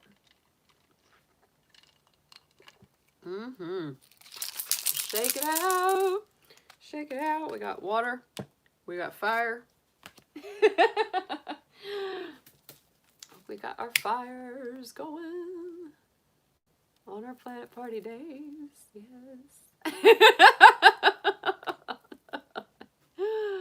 Lots of dragon smoke in this place. Lots of dragon smoke. Lots of dragon fire. All right, y'all. Let's see what we got next. We got Virgo. Virgo is up to play with us in the dragon cave. All right, Virgo, Sun, Moon, Venus, rising, dear Spirit. Let's see what we have for our Virgos as Pluto moves direct along with Saturn and Jupiter, all in Capricorn. Virgo, just like Taurus, you are one of the most blessed of the zodiac with this action, with these three planets moving forward in Capricorn, because it is a fellow Earth sign. It creates that beautiful trine energy. It's putting that energy into that universal fifth house of Leo for you. So it's very active. It's very creative. It brings up, all those Leo elements. Things about love. Things about creative self-expression, loving self-expression. Yeah, letting your heart get strengthened. Let's see what we've got for our Virgos. Any of our Virgos that are creative out there, boy, I mean, you're really going to benefit from this movement. Absolutely. Later degree Virgos, like if you're born in the second half of Virgo, second half of the month of Virgo, you're going to feel this even stronger. You'll be feeling it even more. And Virgo, if this doesn't resonate, check the placements on your natal chart. You will get more messages out of any reading by knowing your moon sign, your Venus sign, etc.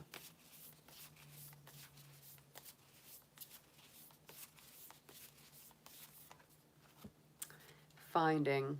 Yeah, so this is really finding what's true for you, finding what you need to move forward. Maybe having searched for it for a very long time and finally finding what you need, finding that missing piece. Love that energy. This is even a very Virgo card, you know, the image of the lady there. And there's those little butterflies of transformation near her. So to me, this is about, you know, seek and you shall find, Virgo. Absolutely. Yeah. So let's get a major arcana card on this for you. What is your personal energy going to be coming through these big direct movements we have going on?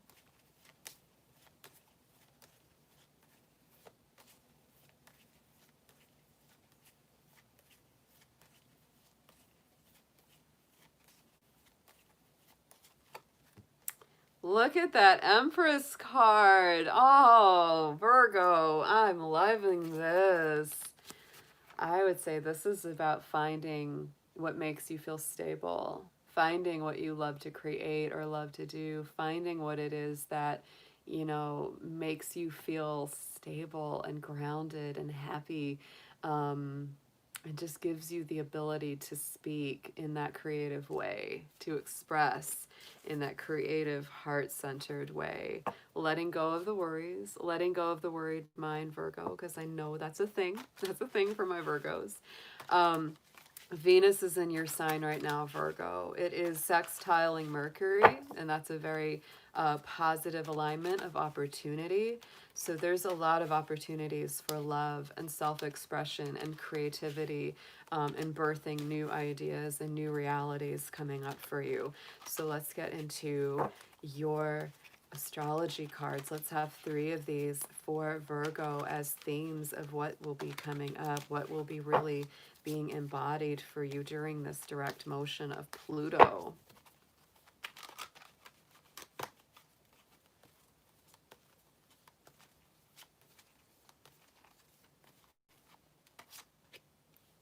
Nice, nice. Oh yeah, look at this. There we have it, right in the center. We have the moon card coming up on this Virgo. So this is digging deep into your soul, into your subconscious, into your intuition. Oh, love that. So then on the side, we had Aries, the sign of Aries. So we have that energy of I am. Who am I? What is my soul's purpose?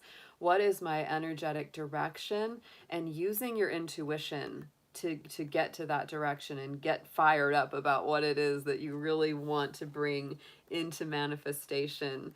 And then the house that's coming through, look at that. We have got the 11th house of friends, social connections, the mass consciousness. That is Aquarius energy going on.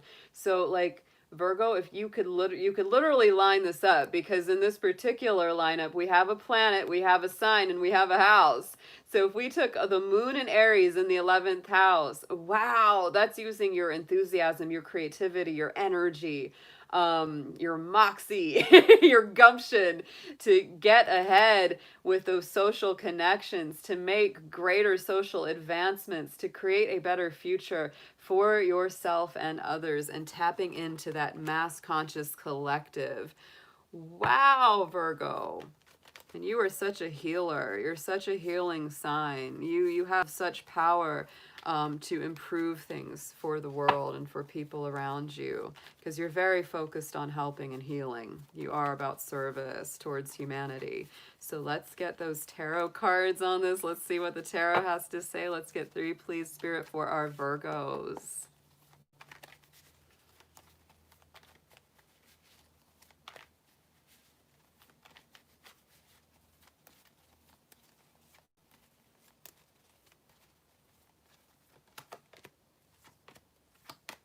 This is a lot of building energy. I like it. So the 3 of Pentacles, yes, this to me is about building a creative spiritual refuge for yourself, because here we have the architect, we have the priest, we have the acolyte. They're bringing the blueprint to the architect saying, guys, here's our plan for a new spiritual center, for a new refuge, for a new place to call home, right? And so that's really about building. Then we've got that Hierophant, committing to that spiritual path, committing to your divine purpose, getting very devoted to that, very Taurus energy. So again, super grounded. We have the 9 of Wands. So Virgo, it may be time to lower the defenses a bit. You've been fighting a hard battle. You've really come through quite strongly. You're still able to fight, but boy, you're tired. This is time to get some rest, some relaxation on this spread. And let's see what we have on the bottom. Yes, the Fool card. So definitely embrace a little bit more a lighthearted energy, guys, going forward, letting Spirit lead you, not worrying so much about what's going to happen next week and what's going to happen tomorrow. This is about really stepping into that feeling of like, I'm not going to worry about tomorrow. I'm just going to live in the moment. I'm going to live for the now. I'm going to let Spirit guide me. I'm going to let the divine show me what the next steps are. Yay. Very strong for Virgo. Love that. All right, guys, let's get our next sign in the house. Is our Libras.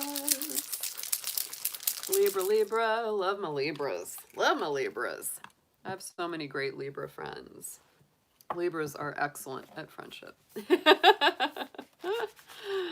All right. Angels, divine beings of light, guardians, guides, ancestors. What do we have for our Libras as Pluto moves direct in Capricorn along with Jupiter and Saturn in Capricorn? Libra, you are one of the signs that has been the most heavily hit by this energy because it is a square to you. It's been long and tough. It has not been the easiest. Libra, y'all have been going through it.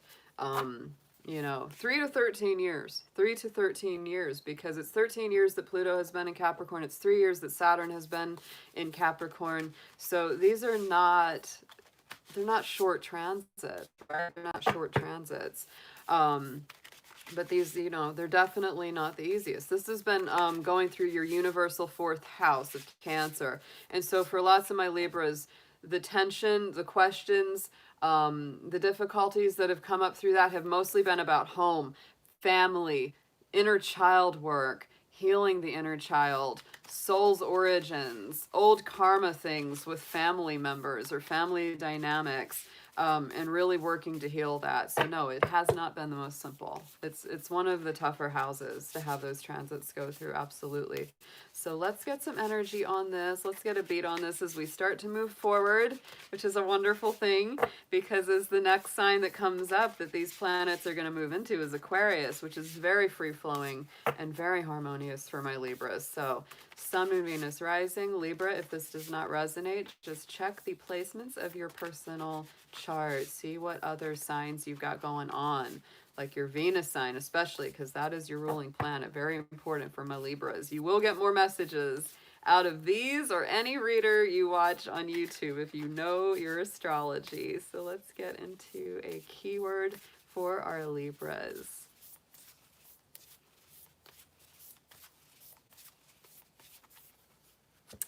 You've got it too. Look at that. And we shuffled that deck really good. Same as Virgo had. Finding the missing pieces, Libra. Finding what it is that you need. Seek and you shall find. Knock and the door will be open to you, right? This is really about finally finding what it is that you need to move forward.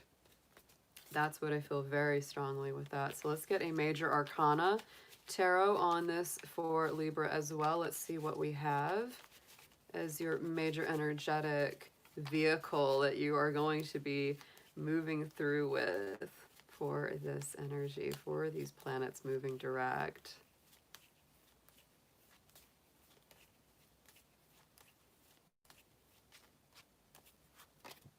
Look at that. I'm telling you, see? It's setting up, it's this hardships, these difficulties, these painful times, Libra, it's setting you up for such a better breakthrough, such a better leveling up. There is that star card, Aquarius energy. We just talked about how the next step that we're going to after all this Capricorn transit is Aquarius transits. Aquarius is a trine to Libra rather than a square. And so it's going to be so much easier as it goes forward. But to me, this is really about finding not only your truth, but getting free, getting liberated, feeling more fully yourself. Ramblin' Mike, I love our Ramblin' Mike, and I love what he says. He's an Aquarius, and what he says about the star, you don't get the star unless you've been through the hellfire to get there, and that is absolutely true. You go by those challenges, you go through those trials by fire, and, you know, step it up into the next level of existence. That's the wishes coming true. That's the hopes being finally renewed. I love it. Yeah, Saturn will still be home. Saturn, you know, in the old days ruled Aquarius before Uranus was discovered. So, you know, Saturn moving into Aquarius still has that energy, but because it is in an air sign rather than that earth sign, it's going to be a lot easier for you. A lot easier for my Libra. So let's get some astrology cards on this. Let's see what we've got coming through as we go direct with these planets. What are some major lessons and themes that are coming up for my Libras?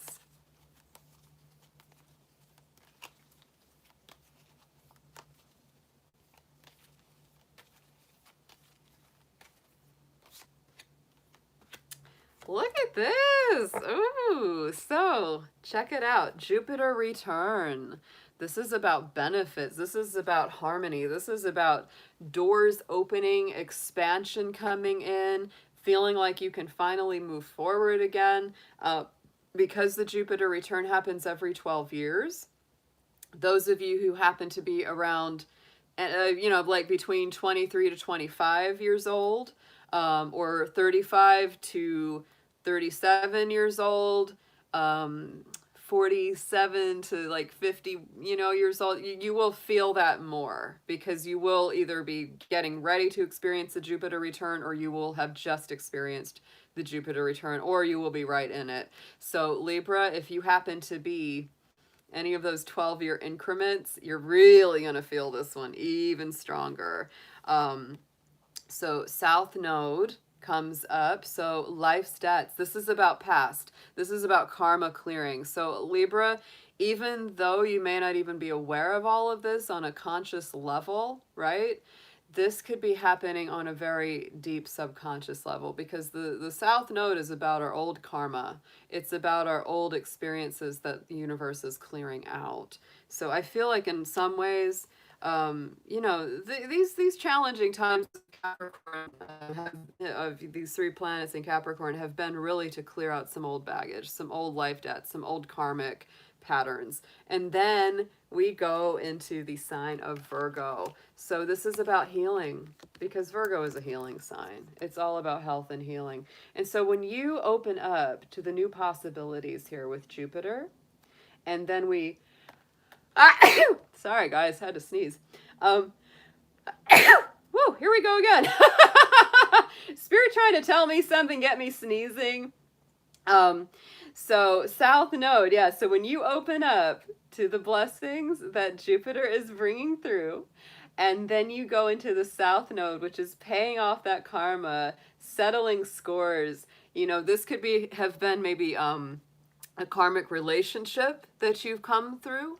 That could be very possible for some of my Libras out there. Any kind of karmic situation where you really feel like there was a very distinct cycle, right? Where it was very, very distinctive. Where it's like, oh yeah, you knew what this was about. You knew what this particular job or relationship or situation was, very much a karmic clearing. Well, it looks like it's being cleared. It looks like it's being cleared. And so then we've got this Virgo energy coming through. I analyze, right, is the big thing. Virgo is very discerning, but it to me is also very healing. It's also very healing, and it's about service.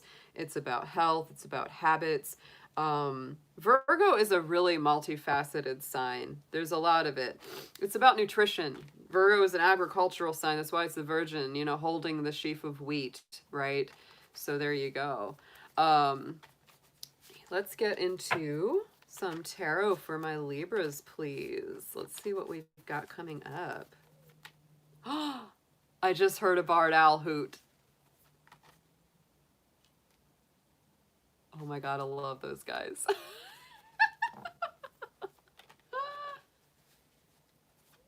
Yep, there he is. Whoa! Like, whoa! That is so cool. Oh my gosh. So Libra, the owls are hooting on your reading. Yes, they are. The owls are speaking up. Owls are all about seeing through the dark, getting our clarity, their magic, their intuition. So Libra, you are blessed by those owls right now on your read. Very exciting. I hear him. He won't stop. He's like, whoa! So here we go. 2 of Wands energy on this spread for you, Libra. So I always see this as doors opening. Sometimes it's decisions that have to be made. Sometimes it's 2 doors opening. But I always see this as new initiations and beginnings. He's taken out that globe and going, where in the world do I want to go next? That's beautiful.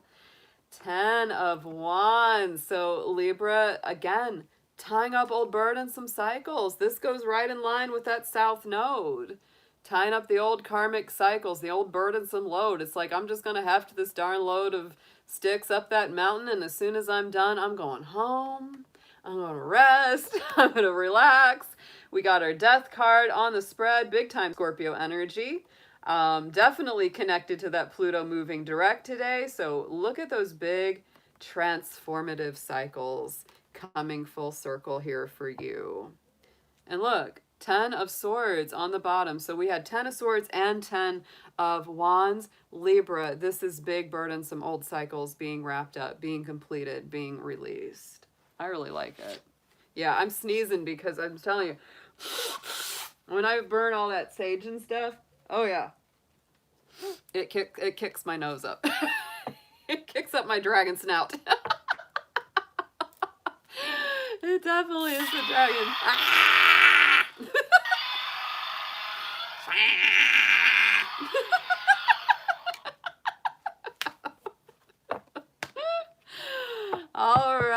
All right, Libra. This was a beautiful read. It was a great read for you guys.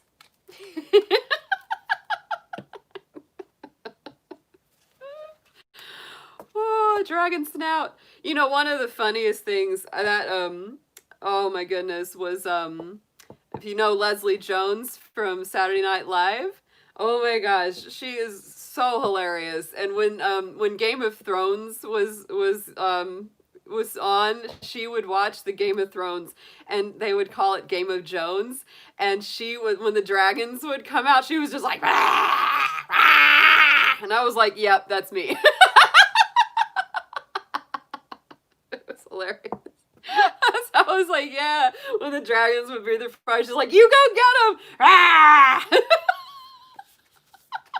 Even if you never watched Game of Thrones, YouTube search Game of Jones and watch her watching that show. It is so funny. It is brilliant. I love her commentary.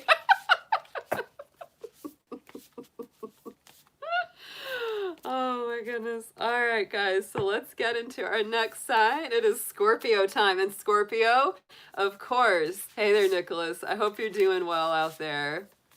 I'm glad you could join us tonight. Thank you for coming. So Scorpio, this, of course, is a very, very important... This is really kind of your planet party tonight with your ruling planet going direct. Yeah, it's very, very intense too, because the other co-ruler of Pluto is Mars. Mars was considered the ruler of Scorpio before the more recent, honestly, the more recent discovery of Pluto. Pluto wasn't officially declared an orbiting planet, dwarf planet, whatever you want to call it, until 1910. So really, only the last 110 years we've had Pluto you know, in our field like that. So Mars and Pluto both, I feel, are very strongly connected to Scorpio. And, you know, that's what's happening right now, of course, is check it out. You know, we've got Pluto right here. And look at what he's doing with Mars. Mars is squaring Pluto. So you know this is powerful. And I would say... you know, on the more intense level, it's like, that's why I'd say everybody be safe, be careful, don't take unnecessary risks during this time, because Pluto energy, Mars energy, both have that potential for creation and also for destruction. It's really like Shiva energy, you know, the deity Shiva, the Hindu god. It's creator destroyer.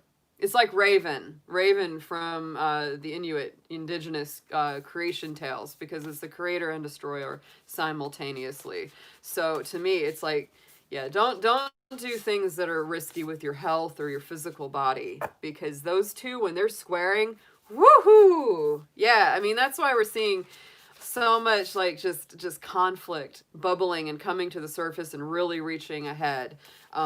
That's where a lot of that comes from. Very, very strongly it does. Very intense wildfires, very intense conflicts between people, because Pluto reveals things. It reveals things. And Mars is our aggression. Yeah. I would say that we're really going to start feeling that stuff as we get into Mars going direct. And that's going to happen, I believe, November 13th. Yeah, November 13th. So...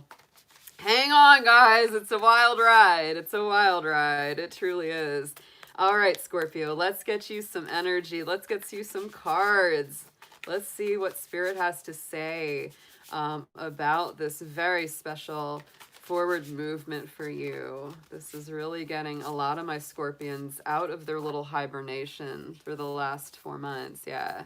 So let's get a keyword. Sun, Moon, Venus, rising in Scorpio, please, Spirit, ancestors, guides, guardians, angels. Let's see what they need to know. And Scorpio, if this does not resonate with you, please check the placements of your personal chart. You will get more messages out of this or any reading that you watch by knowing a little more about your personal astrology.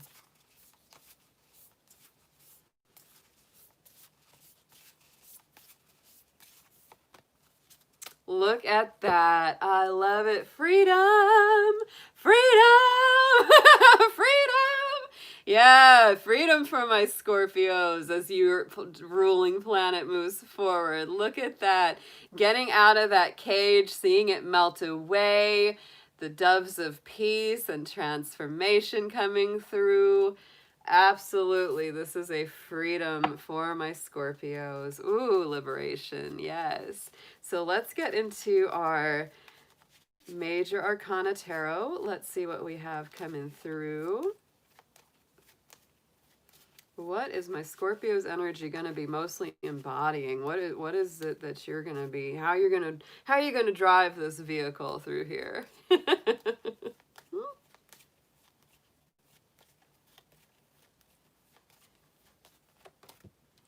Hanged Man energy. So to me, this is like you shifting through cycles. This is Neptune energy. This is Pisces energy. This is challenging situations, sometimes being in limbo, but it's all for your personal growth and enlightenment. The Hanged Man symbology comes from Odin hanging from the world tree to gain that next level of enlightenment and awareness. So to me, you know, Scorpio, you may still feel like, wow, I'm still in between this cycle, right? Because see the way that we do this cage is melting, right? It hasn't completely disappeared, but it's on its way out. And so that's what I really feel for my Scorpios.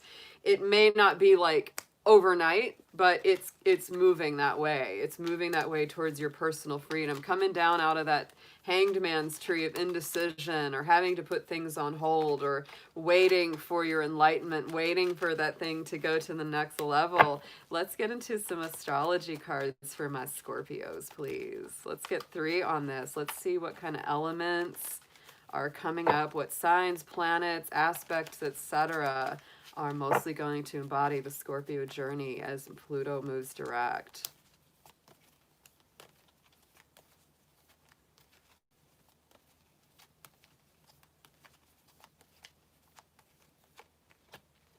I love this. Oh, look at this. Scorpio. Oh, hey, look at that. We've got the Yod. The Yod is it's a very specific aspect in astrology in a chart. Some people have them in their natal charts. I actually have 2 in mine. And it's this little isosceles triangle that is a conjoinment of 3 planets.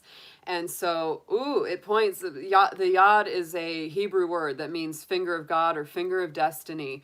And it really points you to your destiny. So Scorpio, your destiny is getting activated. You are moving forward. You are feeling like, yes, I'm finally seeing where I'm supposed to go, what I'm supposed to do. Destiny is stepping in. The divine is stepping in and taking me to the next step. Virgo, our Virgo energy has really factored heavily into a lot of our readings today. All of our signs, a lot of y'all are getting the Virgo energy. Venus is in Virgo. It is sextiling you, Scorpio. So this is a very positive place. You may feel like you suddenly have this understanding of like, I know where I need to go when it comes to my relationship, my life purpose, my creative expression, etc. That's where this is going. And check it out. We had that Hanged Man card. Like I said, it's a Neptune ruled card. Look what we got.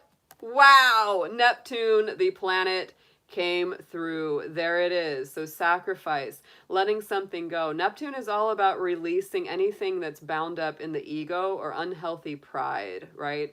So Scorpio, it's like you are a fixed sign. So if you have found yourself hanging on to anything, any element of the past, and it was sort of like, damn it, I know I'm right. I'm not going to let go of this. And even though now it's like you're kind of going, I don't know, maybe that's not the best for me. Spirit is saying it's time to let that go. It's just time to let it go. Don't worry about it, Scorpio. You might have felt like you were right about it at the time, and it might have felt really right at the time, but hey, you know, it's fine to be wrong. Sometimes it's beautiful to be wrong about things. Oh my God. There are so many times I'm like, I'm so glad I was wrong about that. You know? It's refreshing to just let things go sometimes. So Neptune is also that Pisces energy, and you know Neptune right now is in Pisces, which is trining you, Scorpio. So it's very favored. You know, to me, Neptune energy, it's mysticism, it's the imagination, it's messages coming through in your dreams. Ooh, your dreams might be really kicking up a notch. Psychic perceptions could be kicking up a notch with this too, Scorpio. You have some really nice aspects, actually. You know, with this Capricorn stuff moving forward, Neptune being in Pisces, not bad, y'all. So let's get into some tarot here for our Scorpios. Let's get 3 cards on this. Please, Spirit, show us our Scorpios.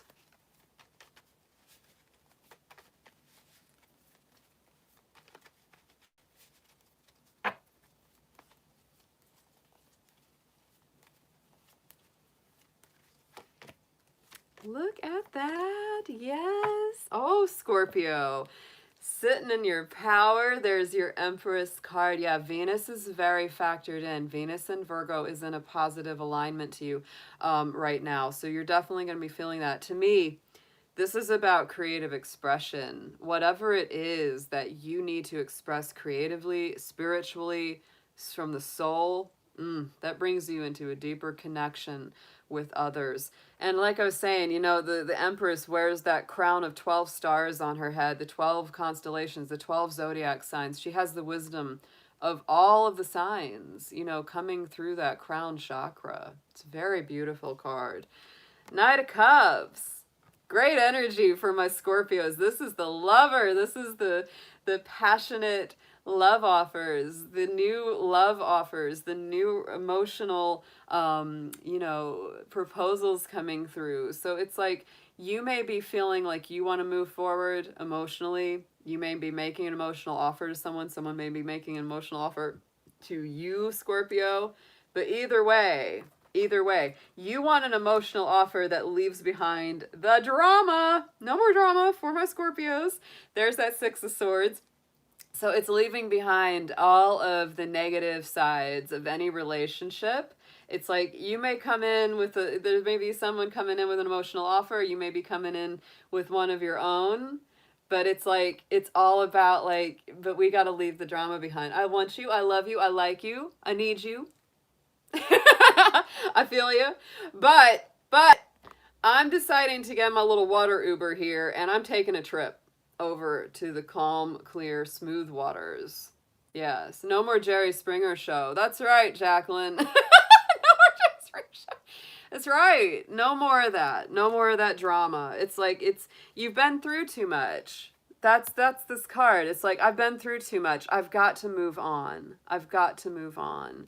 And there's the choppy waters. There's the smoother waters. We're going to a better place here, Scorpio. And on the bottom, we have the 3 of Pentacles. So yes, this is all about balance. This is about creating a new spiritual, stable refuge for yourself. Love this. Excellent read for Scorpio, which it should be. Which it should be, because this is your planet. This is your planet party, Scorpio. We're just here for it. We are just here for your planet party. That's right. Big love to my Scorpios. You guys are awesome. Most powerful sign of the zodiac. Y'all like it or not, they are. They are. They got the power. They absolutely do. Yep. They do. And that's why a high vibrational Scorpio is absolutely incredible, and a low vibration Scorpio is absolutely horrific. That's why. Because they're powered either way, for good or for bad. That's why. It's like they've really The struggle can be real. The struggle can be real. Let's get a little smoke. Let's get a little fire in honor of my Amber Scorpion there. My little fire starter. We are on Sagittarius now, guys. All right, let's go. Let's go. Oh my goodness. Let's do this thing. Sagittarius in the house. Sun, Moon, Venus, rising. Sagittarius, if this does not resonate with you, just check the placements of the rest of your chart, because knowing a little more about your planet placements are going to give you even more messages out of this. Yes. So spirits, let's see what we've got for our Sagittarian. Sagittarius, that Capricorn energy and that movement forward is happening in your universal second house of Taurus. So I would say that, you know, for my Sagittarians, this could be, or could have been, probably could, it's been a while. There's been some real ups and downs, a lot of changes and reversals of fortune both ways. There could have been big losses, big gains. There could have been a lot of different things happening there. But this is, to me, about really knowing your values, really knowing what's important to you and letting the rest fall away. It's very important. Just like I said this earlier, it's like, you know how we say with readings, you know, take what resonates and leave the rest behind. Sagittarius, that's what this is. It's like, take what resonates deep core for you and leave the rest behind, because, you know, that Capricorn energy moving through that second house for you, it's about simplifying. You may have been going through, you know, some years where you're really purging things, or giving a lot of old stuff to Goodwill, or, you know, selling things, getting rid of things, because it's just like, let's pare it down. Let's simplify it. Let's clear the energy. Yeah. So let's get a key card, a keyword on this for our Sagittarians. Thank you very much. See what they've got going on. And yes, Jupiter is part of our planet party. Jupiter is the ruler of Sagittarius.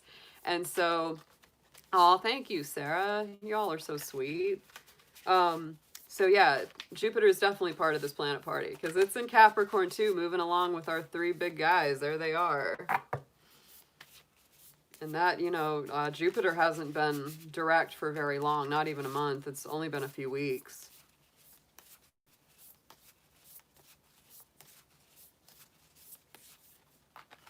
Look at that. Oh, greater peace. Look at that for my Sagittarians. Oh, that feels so good. Oh, that card feels great.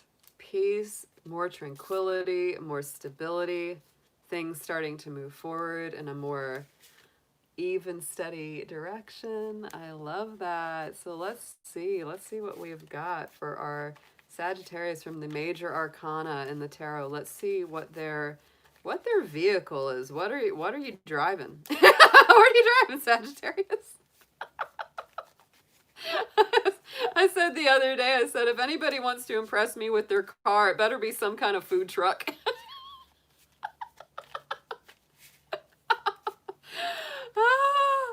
All right, let's see what we've got. Let's see what we've got here. We have got the star. Look at that. Oh my goodness. I love it, Sagittarius. Check that out. Ooh, so peace and the star. To me, this is definitely pointing to having been through the challenges, through the trials by fire, because Aquarius energy is actually in good harmony with Sagittarius. And so this is beautiful. This is going to the next level. This is stepping up to a place of greater clarity, hopes and wishes coming true, faith being renewed, yeah, and the truth being told. Sagittarius is my big truth teller. Fan of the truth. You know, that was something that just this last Friday, I do a live stream every Friday for love and romance readings. And I'll tell you, the energy that was coming through that whole day, that whole session, it was like truth telling. That's this month just feels like it's like crystal clear clarity and intention, and just being very honest and living Yeah, living very, oh, Jacqueline, thank you so much for the next super chat. I love that. With the fans, I love those. Those are so super cute. Aw. So let's get a couple cards on this from the Astrology. This is the Black Moon Astrology Oracle. If anyone is interested in this, I've had a lot of people saying they really like this deck. It's the Black Moon Astrology cards, and they're wonderful. Well, I have not met Jacqueline in person, Nicholas, but we talk on the phone and video chat a good bit. We have a great online friendship. I love my Scorpions. They're the best. All right. All right, so let's get this for Saggy. And you know, it's funny, she has a Sag rising. Yeah, both my Scorpios, Jacqueline and Amber, they got the Sagittarius rising in here. And I'm an Aquarius rising, so we definitely jam. We definitely rock. Air element, Pisces, and 10th. Ooh. So air element is coming through here, Sagittarius. Again, this is a very strong connection with that Aquarius energy of the star. So communicating is very, very vital here. Sagittarius, if your truth has been blocked, or you're like, it's, and you know how that is. It's not that you haven't been truthful. It's not that you're not being honest. But sometimes when you get, you know, circumstances, situations, and you're put in these positions where you're not able to express and share as truthfully and strongly as you want to, it's very tough. So you got to let this out, because this air element's coming through real strong. Gemini, Libra, and Aquarius energy. Yeah. Oh, thank you, High Horizon. High Horizon Live. I love that name. That's a very interesting, very unique username that you have. I'm sure there's a story behind it. But thank you for that donation, my friend. I really appreciate it. So yeah, I mean, this to me is, you gotta let that out, because you know the air element, boy, it's like it can be that soft, gentle breeze that's super pleasant, or it can be that darn lightning storm that's just gonna blow things over. So that's a feeling of Sag. If you don't get to have a chance to let these communications out and these thoughts out, it's gonna turn into a lightning storm. Windstorm. I believe our Pisces energy is coming into this as well. So, oh, Horizon, you are, oh my God, you all are on a roll. You're on a roll. A sesame seed roll. Delicious. Oh my gosh. Yes. Thank you so much, you guys. You are wonderful. Appreciate your donations of your time, your resources, all of your energies here. Y'all are just so sweet. So thank you. But yeah, so Pisces energy is coming in here for my Sagittarians. So this is the true believer. The energy of the true believer is coming up. Now, Pisces is a square to our Sagittarius, right? So it can be a little challenging, because Pisces can be misty, confusing, vague, right? And Sagittarius is straight shooter, right? And that's why it's a challenge. That's why it's a challenge. But, you know, this true faith, this true belief is still there. So when you use it to the highest vibration of itself, very, very nice. But look at where it's playing out. Look at where all this energy is playing out for my Sagittarius. The 10th house, the Capricorn house, the world house has a connection with that world card, by the way, from the tarot. But this is the public image. This is where things happen in that higher place, right? Where you get to see what, you know, the outcome of your actions, or your abilities. Yeah, playing out on that world stage, Sagittarius. And you do play in that world stage, absolutely. You're in a deep connection with Saturn right now. And the world card and that 10th house is ruled by Saturn. So Saturn is here, you know, 25 degrees, 22 degrees, 18 degrees. Conjunctions happen when two or more planets are 10 degrees or less apart. So these are all in what we call a conjunction. One can't move without the other right now. So Saturn being the Capricorn ruler, Jupiter being the Sagittarius ruler. Yes, these two guys, y'all are traveling together for the rest of this year and really into next year as well. Yeah. So it's really doing that balancing dance between expansion, which is Jupiter Sagittarius energy, and limitation and caution, which is Saturn Capricorn energy. So for any of my Sagittarians, you know, this is teaching both Capricorns and Sagittarians some lessons. Capricorns are learning that we need to open up more, be less rigid in our worldview, be more flexible, be more open to the possibilities and the bigger goals and higher ideals.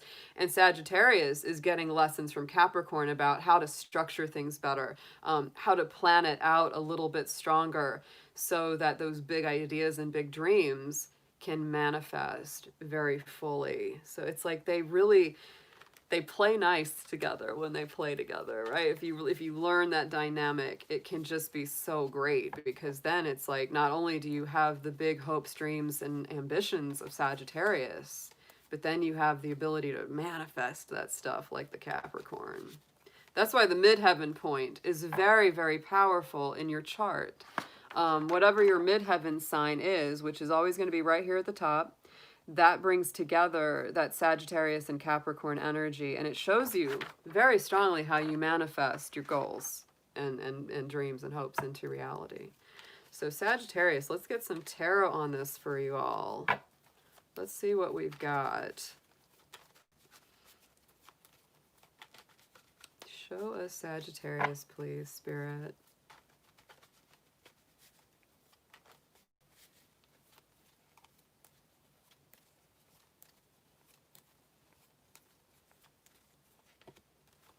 Yep, more Aquarian energy on this, more air energy. Look at him, King of Swords lining right up with my air element card. Look at that. Sagittarius, if you've been putting up with anybody's malarkey, blarney, whatever it is, you are getting ready to cut some stuff out. I get that feeling, like anything that isn't for your best, your highest, whatever doesn't jive with your personal ethics, with your personal value system, you're getting ready to cut them out. It's like, nope. Ready to make some judgment calls. That King of Swords is strong Libra, but most strongly aligned to me with that Aquarius, right? And it is. It's about if there's liars, if there's ne'er-do-wells in your circle, done. Done. Look what we got. We got that Seven of Pentacles sitting on top of the Pisces, right? So to me, this is patience. It's growth. It's growing your spiritual life in a very strong, profound way. Be patient with yourself. Be patient with yourself, Sagittarius. I think a lot of Sagittarians, they're so thirsty for the truth and knowledge and spiritual awareness that sometimes they're like, they just want it all right now. But be patient with it. Let it percolate, let it grow, let it simmer. It's gonna be so much better when you do. Just enjoy the process. Enjoy the unfolding of those truths and those spiritual knowledge and awareness. Yes. So going on top of the 10th house, we got that Eight of Wands. Strong communication coming in on that world level. Very nice movement. Things finally getting moving. That's what this particular read is all about, is these three planets that we have all getting moving, you know, together. Yeah, let's overcome a little bit of that friction, because we have had that friction for a minute, haven't we? Haven't we? Oh, yeah. Oh, the friction can be good. It can also just be friction, right? It can be a very strong feeling of challenge. Great read for my Sagittarians. I'm very happy for you guys. Scorpio, Sag, and Cap. Hey, Beth. Good to see you. Oh, good to see you, sweetheart. Glad you made it in. We're getting ready for our Capricorns. Oh, my goodness. Goaties in the house. Goaties in the house. If you got a goat in your house, you better nail down all your food, because they're going to eat everything they find. A little bit of Saturn energy for you here. A little Saturn fork. Yeah. Oh, yeah. There's Big Daddy Saturn talking to me. There he is. Capricorns. We were talking about that last night. Me and Jacqueline were talking about Capricorns last night. Oh yeah. And the reverse aging is real. The reverse aging. Capricorn is young when they're old and old when they're young. And we were talking about Betty White and Ted Danson and some of these Capricorns that just, it's like at some point they just stop aging and they actually just go in reverse and they're more energetic in their old chronological age than most people are. Yeah, little Benjamin Buttons. I swear, I feel lighter now in my 40s than I did in my 20s as a Capricorn. I really do. It's bizarre. My mom is a Capricorn too, and she's almost 80, and you would never guess it. It's a crazy feeling. Oh, thank you, High Rising.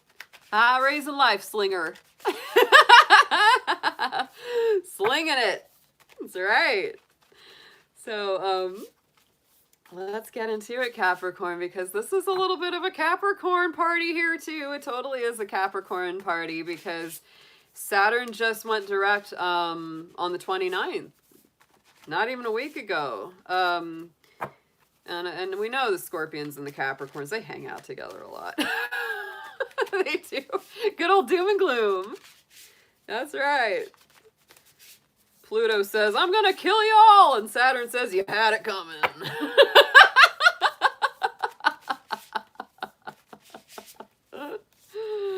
That's right. That's right. All right, Capricorn. Let's see what we've got as Saturn moves through your first house. All three, Saturn, Jupiter, and Pluto, are moving through that universal first house for Capricorn. I get to be extra special.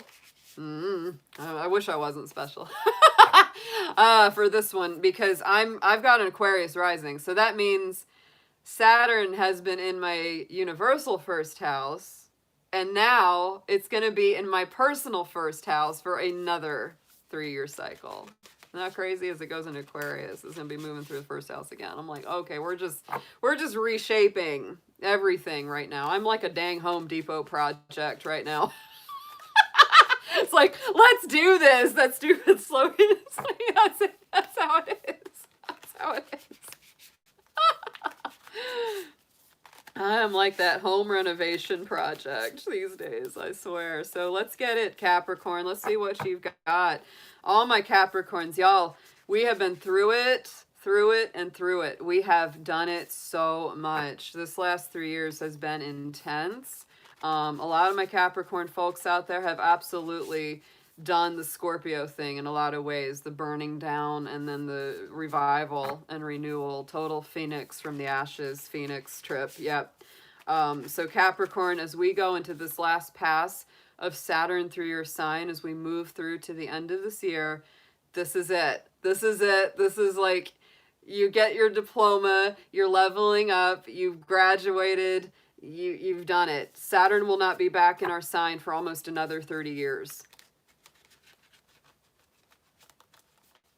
And then I'll be too old to care. Ah.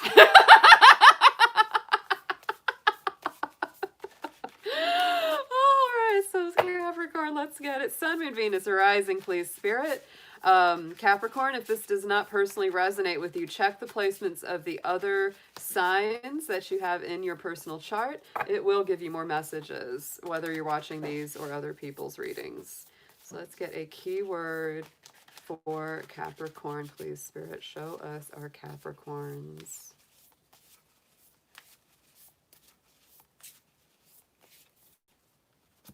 Oh, happiness. Finally, for the goats. Check on that, Capricorn. Isn't that great? Oh my goodness. I'm telling you, happiness finally for Capricorn coming through. It's a huge transformation. So much more joy, so much more bliss, so much more lighthearted energy coming back, right? There's that little butterfly. There's that transformative energy. There she is. Absolutely. Wow. So let's get a major arcana card on this for Capricorn. What is your personal energy? What's the vehicle you're moving through? This direct planetary energy, guys.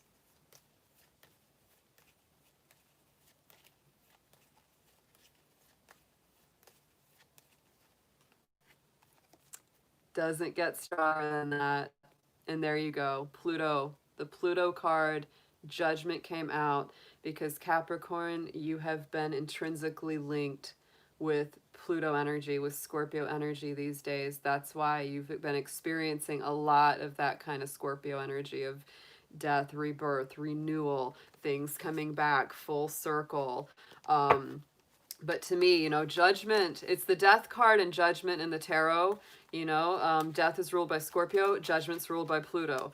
So to me, Judgment is the higher vibration of the Death card. It's really about, you know, death is the actual, the death, you know, the transformation, the transition. And then the Judgment, there she is, the angel, you know, waking the dead, reviving the spirit, bringing things back to life for you, right? So let's get some planet cards, some sign cards, some astrology cards on this. Let's see what elements coming in for my Capricorn around these planets moving direct.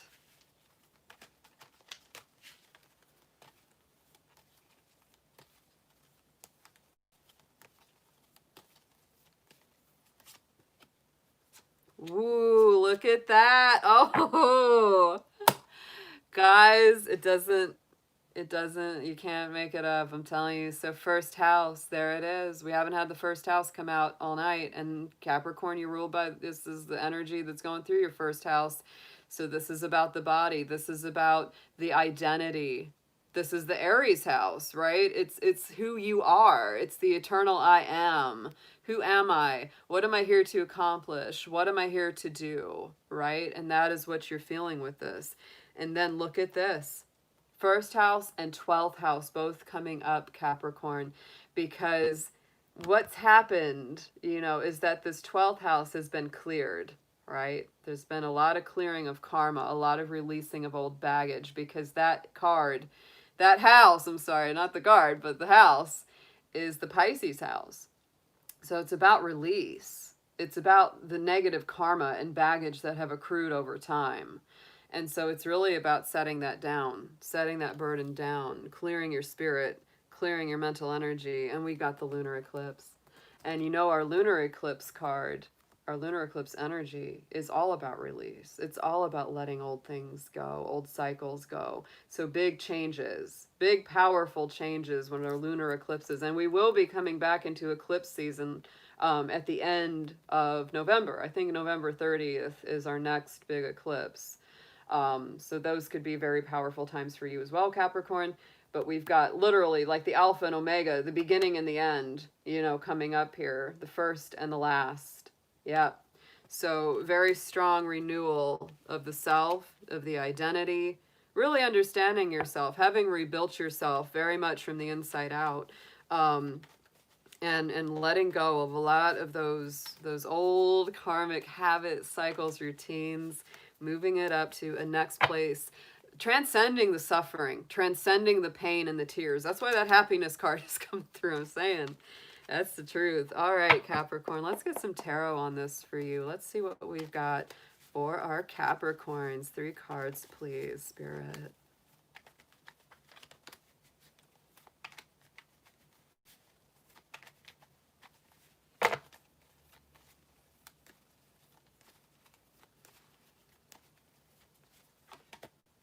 Oh, yeah. Oh, Capricorn. There's our lovers. Lovers card hasn't come up all night either. And suddenly the first house and the lovers card comes out for Capricorn. So lots of love entering your life. So much more. Love for yourself. Love between each other. Whether it's friends, family, romantic partners, etc. Look at that rebirth and renewal. So, Gemini energy too with this lovers card. So better communication, greater communication. And look at what we're leaving behind. Did we say we're leaving something behind? It's this, the old worried thoughts, the dark night of the soul, Capricorn, which you have been through to hell and back. Let me tell you, I'm preaching to my Capricorn choir out here because this has been, oh yeah, we've been through it. Some very, very long dark nights, the tears, the agony, the anguish. Oh, yes. But look at what we're coming into. Look at our Empress. And our Empress card has been coming up in a lot of people's reads tonight. Because to me, this is like getting ready to birth a whole new cycle of renewal, of grounding, of creativity, of greater love. Because the Venus card here, Venus energy. Venus is in Virgo right now, Capricorn. It's in alignment with your sign. It's very positive in that place for you right now. You're healing your love relationships and dynamic.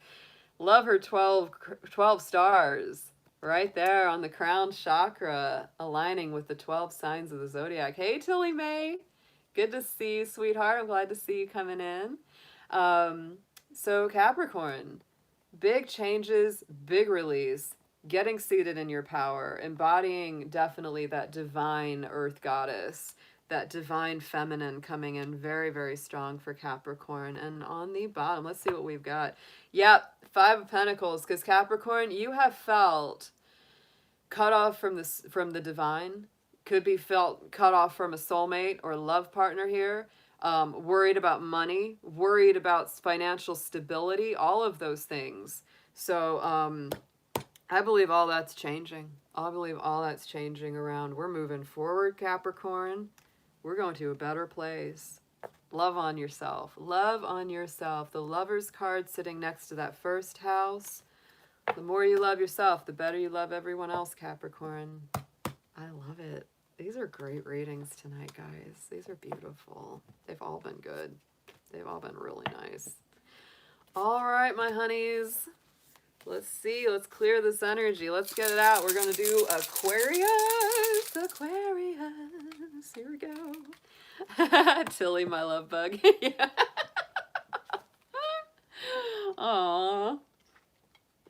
I love it when you're here, Tilly. It's been a busy day. Oh, you didn't get a note. That happens so much. When I did the read for Ramblin' Mike, we talked about that, how YouTube messes things up all the time. It'll sometimes remove our followers, like just for no reason. YouTube is very, yeah. It's not very reliable. It's not very reliable. So yeah, that's just a thing. It messes us up a lot, but y'all are good. Y'all you're aware. This has been a busy day. Ramblin' Mike had his big Sunday Fun Day live, and I know there were some other readers that were doing some big lives. So, aw, yay! Well, I appreciate you being here, Tilly. I really, truly do. Thank you so much for coming by. All right, Aquarius. This is a big one for you, for our Aquarius, because, you know, I would say in a way, I don't know who's had it tougher or more intense between Aquarius and Capricorn, but Aquarius has had it big time because all those Capricorn planets have been transiting that universal 12th house for Aquarius, and that's a very, very heavy place. Yeah. It's very strong. Very, very strong energy, and it's very much about clearing a lot of baggage, a lot of karma. Oh my goodness. You know, it's funny that, you know, in my chart, see, I'm an Aquarius rising. So what Aquarians go through in their universal transits, I go through that too, because I've had Saturn, Pluto, Jupiter, all that in my personal 12th house. So I can tell you, absolutely, it is. It's like, it's the deep clean. It's the deep clean. It's the steam cleaning. Oh my gosh. It's intense, right? It's very intense energy, and it really makes you confront your shadow self, your shadow side. You have to do that shadow work. You really have to look at anything, whether it's your fears, the things that make you angry, the things that have hurt you in the past. There's a lot of releasing going on for me Aquarius folks out there. And I think as we get these 3 planets moving forward in that universal 12th house for you, this is great because it's like things are starting to move across that very difficult terrain. So let's go ahead and get a keyword for you, Aquarius. Aquarius, Sun, Moon, Venus, Rising. If you find that this does not resonate with you, please check the placements in your personal chart. You will get more messages out of this or any reading that way. Dear Spirit, angels, guardians, guides, ancestors. Let's see Aquarius, please.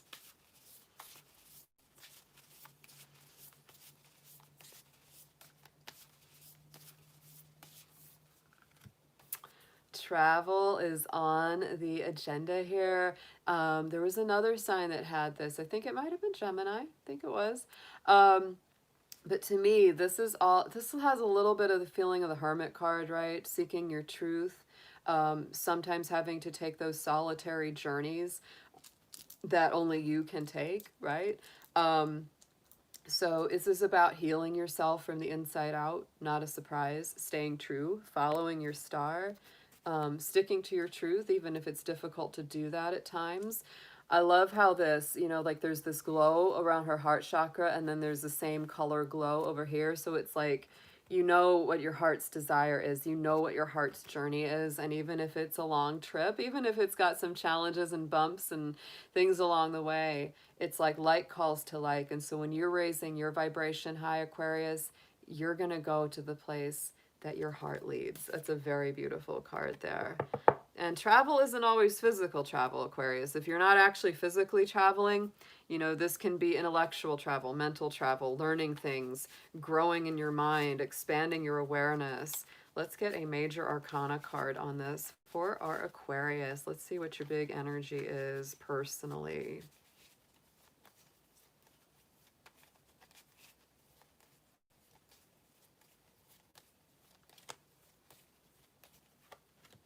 And there we are. There's that Hanged Man. I'm telling you, there's a balance between maybe two places for you, Aquarius, because look at this. We got this and this, the balance of the hanging. We're a little bit in limbo. Like I've said about the Hanged Man, it's one cycle that hasn't completely ended and one that hasn't completely started, but you are in the process of those changes. It's Neptune energy, so there's certainly a release involved, a letting go. Turning loose of anything that's negative, especially if it's ego-based or, you know, unhealthy pride, because it is Neptune energy. This is about also reaching your enlightenment. Sometimes it's very challenging. I always, you know, we always say enlightenment is not for the faint of heart. It's true. You know, rising to those challenges and really coming face to face with your spiritual interior can be really upsetting sometimes, because we really have to unflinchingly evaluate ourselves from the inside out. But that is what's happening, Aquarius. So let's get some astrology cards on this. We've got planets, signs, aspects, all kinds of things. So let's see what comes up for Aquarius, for Pluto, Saturn, and Jupiter moving direct.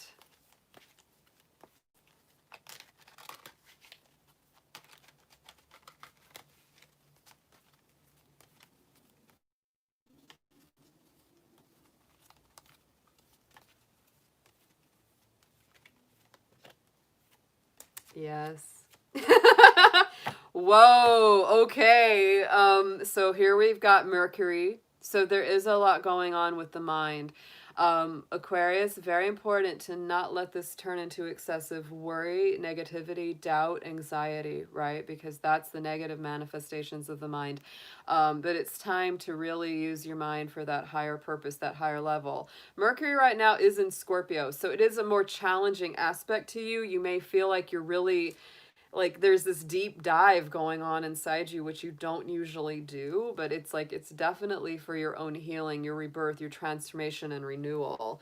Here we got our 12th house, just like Capricorn had, and I'm going to bring it up too. Look at this. First and 12th house, it's going in the other direction, but Capricorn had this first and 12th house as well. And like I said, you know, Saturn used to rule both of you guys. So Capricorn and Aquarius definitely have a very strong connection. So check that out. I mean, this is very interesting. None of the other signs had this 12th or this first house, and suddenly Capricorn and Aquarius are bringing them up, because those are the houses that are affected by these planets' movement. So yet again, Aquarius, big time release, because the 12th house is where all of this is moving. All that Capricorn energy is really kicking the heck out of this place. It really is. So this is all about release. Don't pull into escapism. Don't what is it? Don't avoid your own transformation. Don't avoid your own personal growth, because this is a very important cycle, as Saturn is finishing up, moving through that 12th house and getting ready to cross over your rising sign into the first, right? And there it is. There's your first house. So you're letting go of a lot of old karma, a lot of old spiritual and emotional baggage, anything that has weighed you down, anything that's hurt, anything that's been difficult. It's time to put it down. It's like a suitcase. It's just like, okay, I'm done.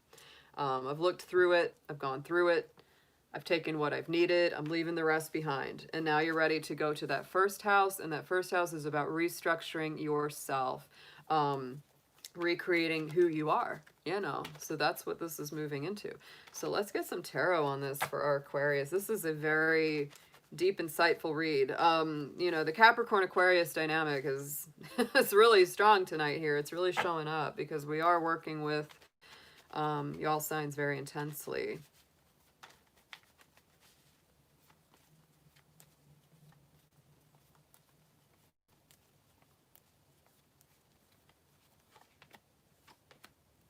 Wowee. Okay, so we got Queen of Pentacles on the mind there. Yeah, very attuned to getting balanced, to getting stable, to having your roots very solidly underneath you. There's our little bunny rabbit. Always love him on the Queen of Pentacles cards. This is Capricorn energy yet again. It's Taurus and Virgo as well. So to me, that's where the mind is really going. It's where it's really improved. So it's very much about how can I be stable? How can I be grounded? How can I get, you know, who I am and my identity and my life's purpose and mission more solidly rooted in the house. So to me, this is taking action.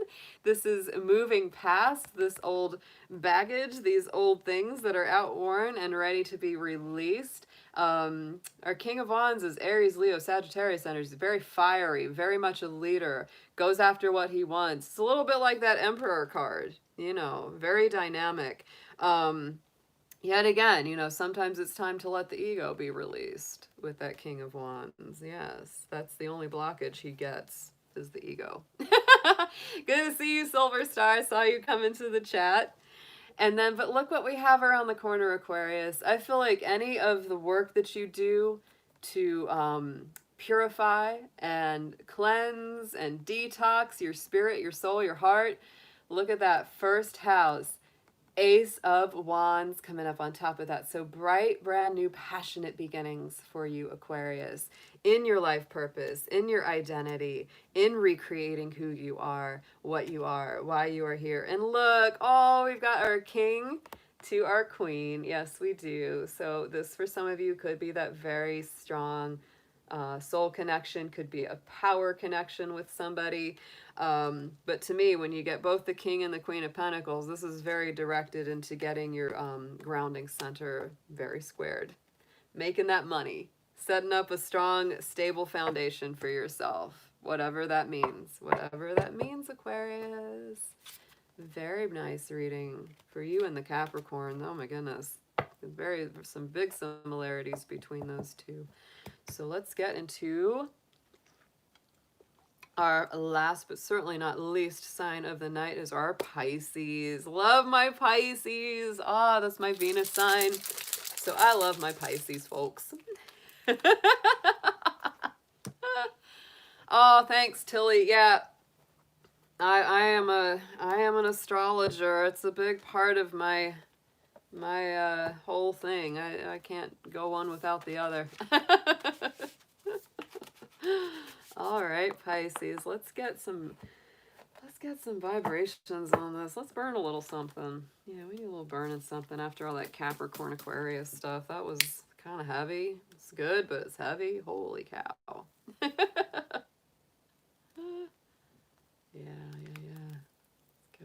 Let's go. Get that going. Yep, same here, Jacqueline. Y'all brighten my day, that's for sure. Y'all have changed my life for the better in every way. Raising our vibrations together, guys. That's what we're doing. That's what we are doing. I believe it. So let's see what we got. Pisces, Sun, Moon, Venus, rising sign coming through. Dear angels, guardians, guides, ancestors, let's see what we have for Pisces for this Pluto in Capricorn moving direct, along with Jupiter and Saturn moving direct. And Pisces, if this doesn't resonate with you, just check your personal placements on your chart. You will get more messages and understanding by knowing your astrology. Let's get a keyword for Pisces.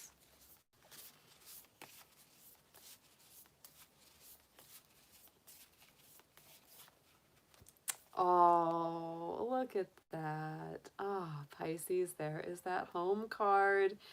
So to me, this is about feeling at home, having that warmth, having that stability, having that balance, having that grounding, coming back to yourself, feeling like yourself again, right? Just feeling like, oh yeah. Neptune, of course, is in your sign right now, and it is positively aspected by all that Capricorn movement. So to me, it is a very positive alignment, actually, for Pisces. It really does help you to manifest those desires. So if part of your desire during this, Pisces, is you start really feel like, I really want a solid home base. I really want a feeling of security, solidity, foundation, refuge. Right? That's the thing that you're really working to manifest here right now. So let's get a major arcana card on this for Pisces. Let's see what your big personal energy is right now.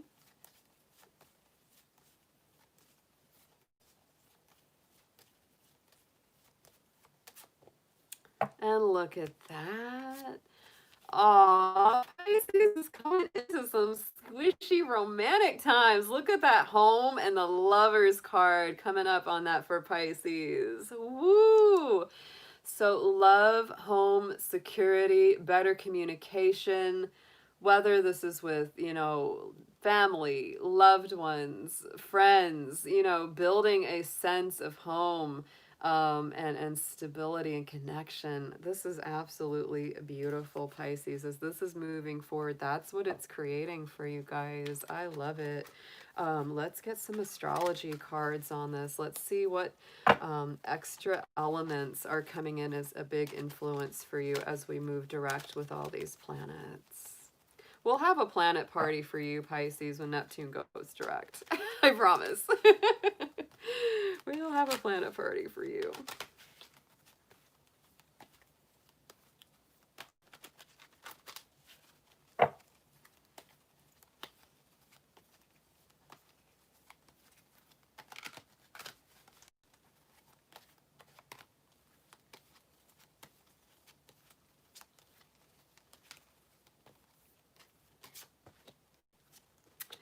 Look at that. Oh, yes. So Chiron is coming up, or Chiron if you don't pronounce it as a CH, but look at that for you, Pisces. Chiron is a major asteroid in our orbit, and this is about healing. So I would say that you are healing your heart, you're healing your emotional center, you're healing your sense of home, security, and foundations. Chiron is the wounded healer. So this is somebody who knows how to heal others because they have been wounded themselves and they know what it's like, right? It's that sympathy, it's that compassion. Third house is coming through. So this is our Gemini house. So to me, again, healing communication. We had the Lovers card for you from the major arcana. So this is Gemini energy, third house energy. So absolutely, this is about greater connection, greater communication, not being afraid to speak your truth, not being afraid to tell your love partner or, your family or whoever it is, your friends, whoever your connections are, not being afraid to be very emotionally and communicatively vulnerable with them, just telling them everything that you feel. The second house is also coming up. And so this is about your value system.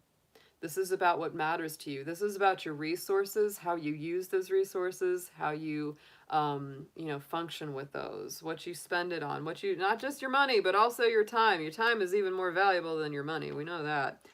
And this card kind of poked out. So, ooh, Pisces, your own card. Ah, look at that. This card came out of the deck, so I pulled it and just set it aside for an extra message. But to me, that's just confirmation that all of this is really for you. Because your own card is on there, Pisces. The true believer, having faith in the process. but you may be healing your resources, healing your financial situation, healing those areas of your life right now as we go forward with all this energy. And it's really leading to a greater connection and love, greater connection in all your relationships, and giving you a better feeling of groundedness, a feeling of home, a very beautiful feeling of home. So let's get into the tarot for Pisces. Let's get 3 cards on this. Let's get some more messages for them.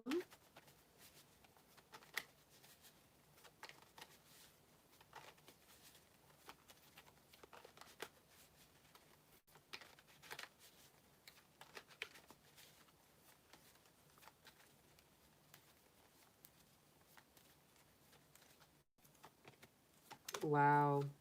Yep.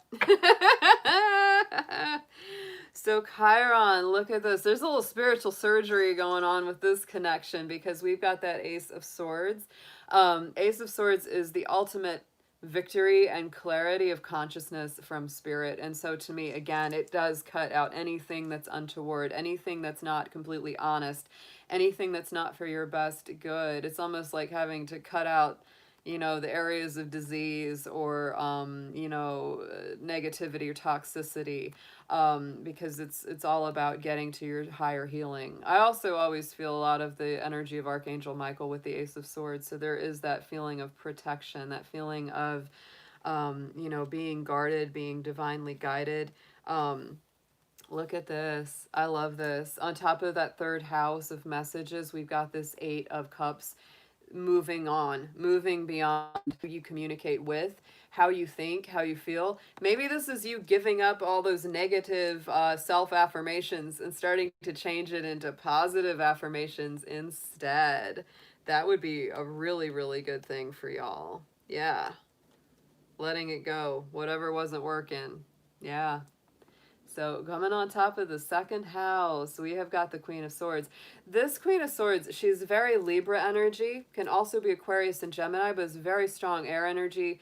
To me, she's all about balance. And yet again, you know, cutting out the funny business, cutting out the things that just don't work, cutting out people that are time wasters, energy drainers, all of that kind of thing. And so whatever has been either maybe wasting your time, wasting your money, not being in alignment with your true values and what you really believe is important, it's time to cut that on out. It's like, cha-ching, done.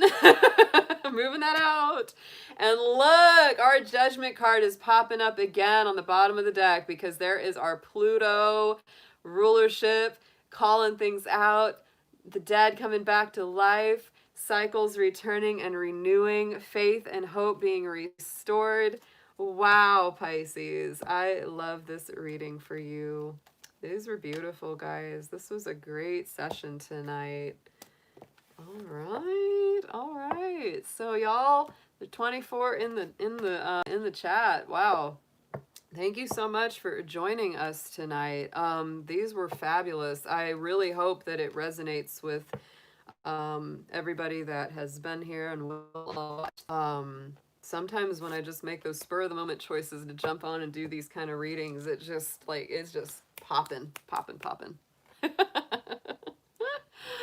And as always, give it a thumbs up, give it that like, subscribe to the channel if you have not done so yet. Would love to have you as part of our crazy dragon family.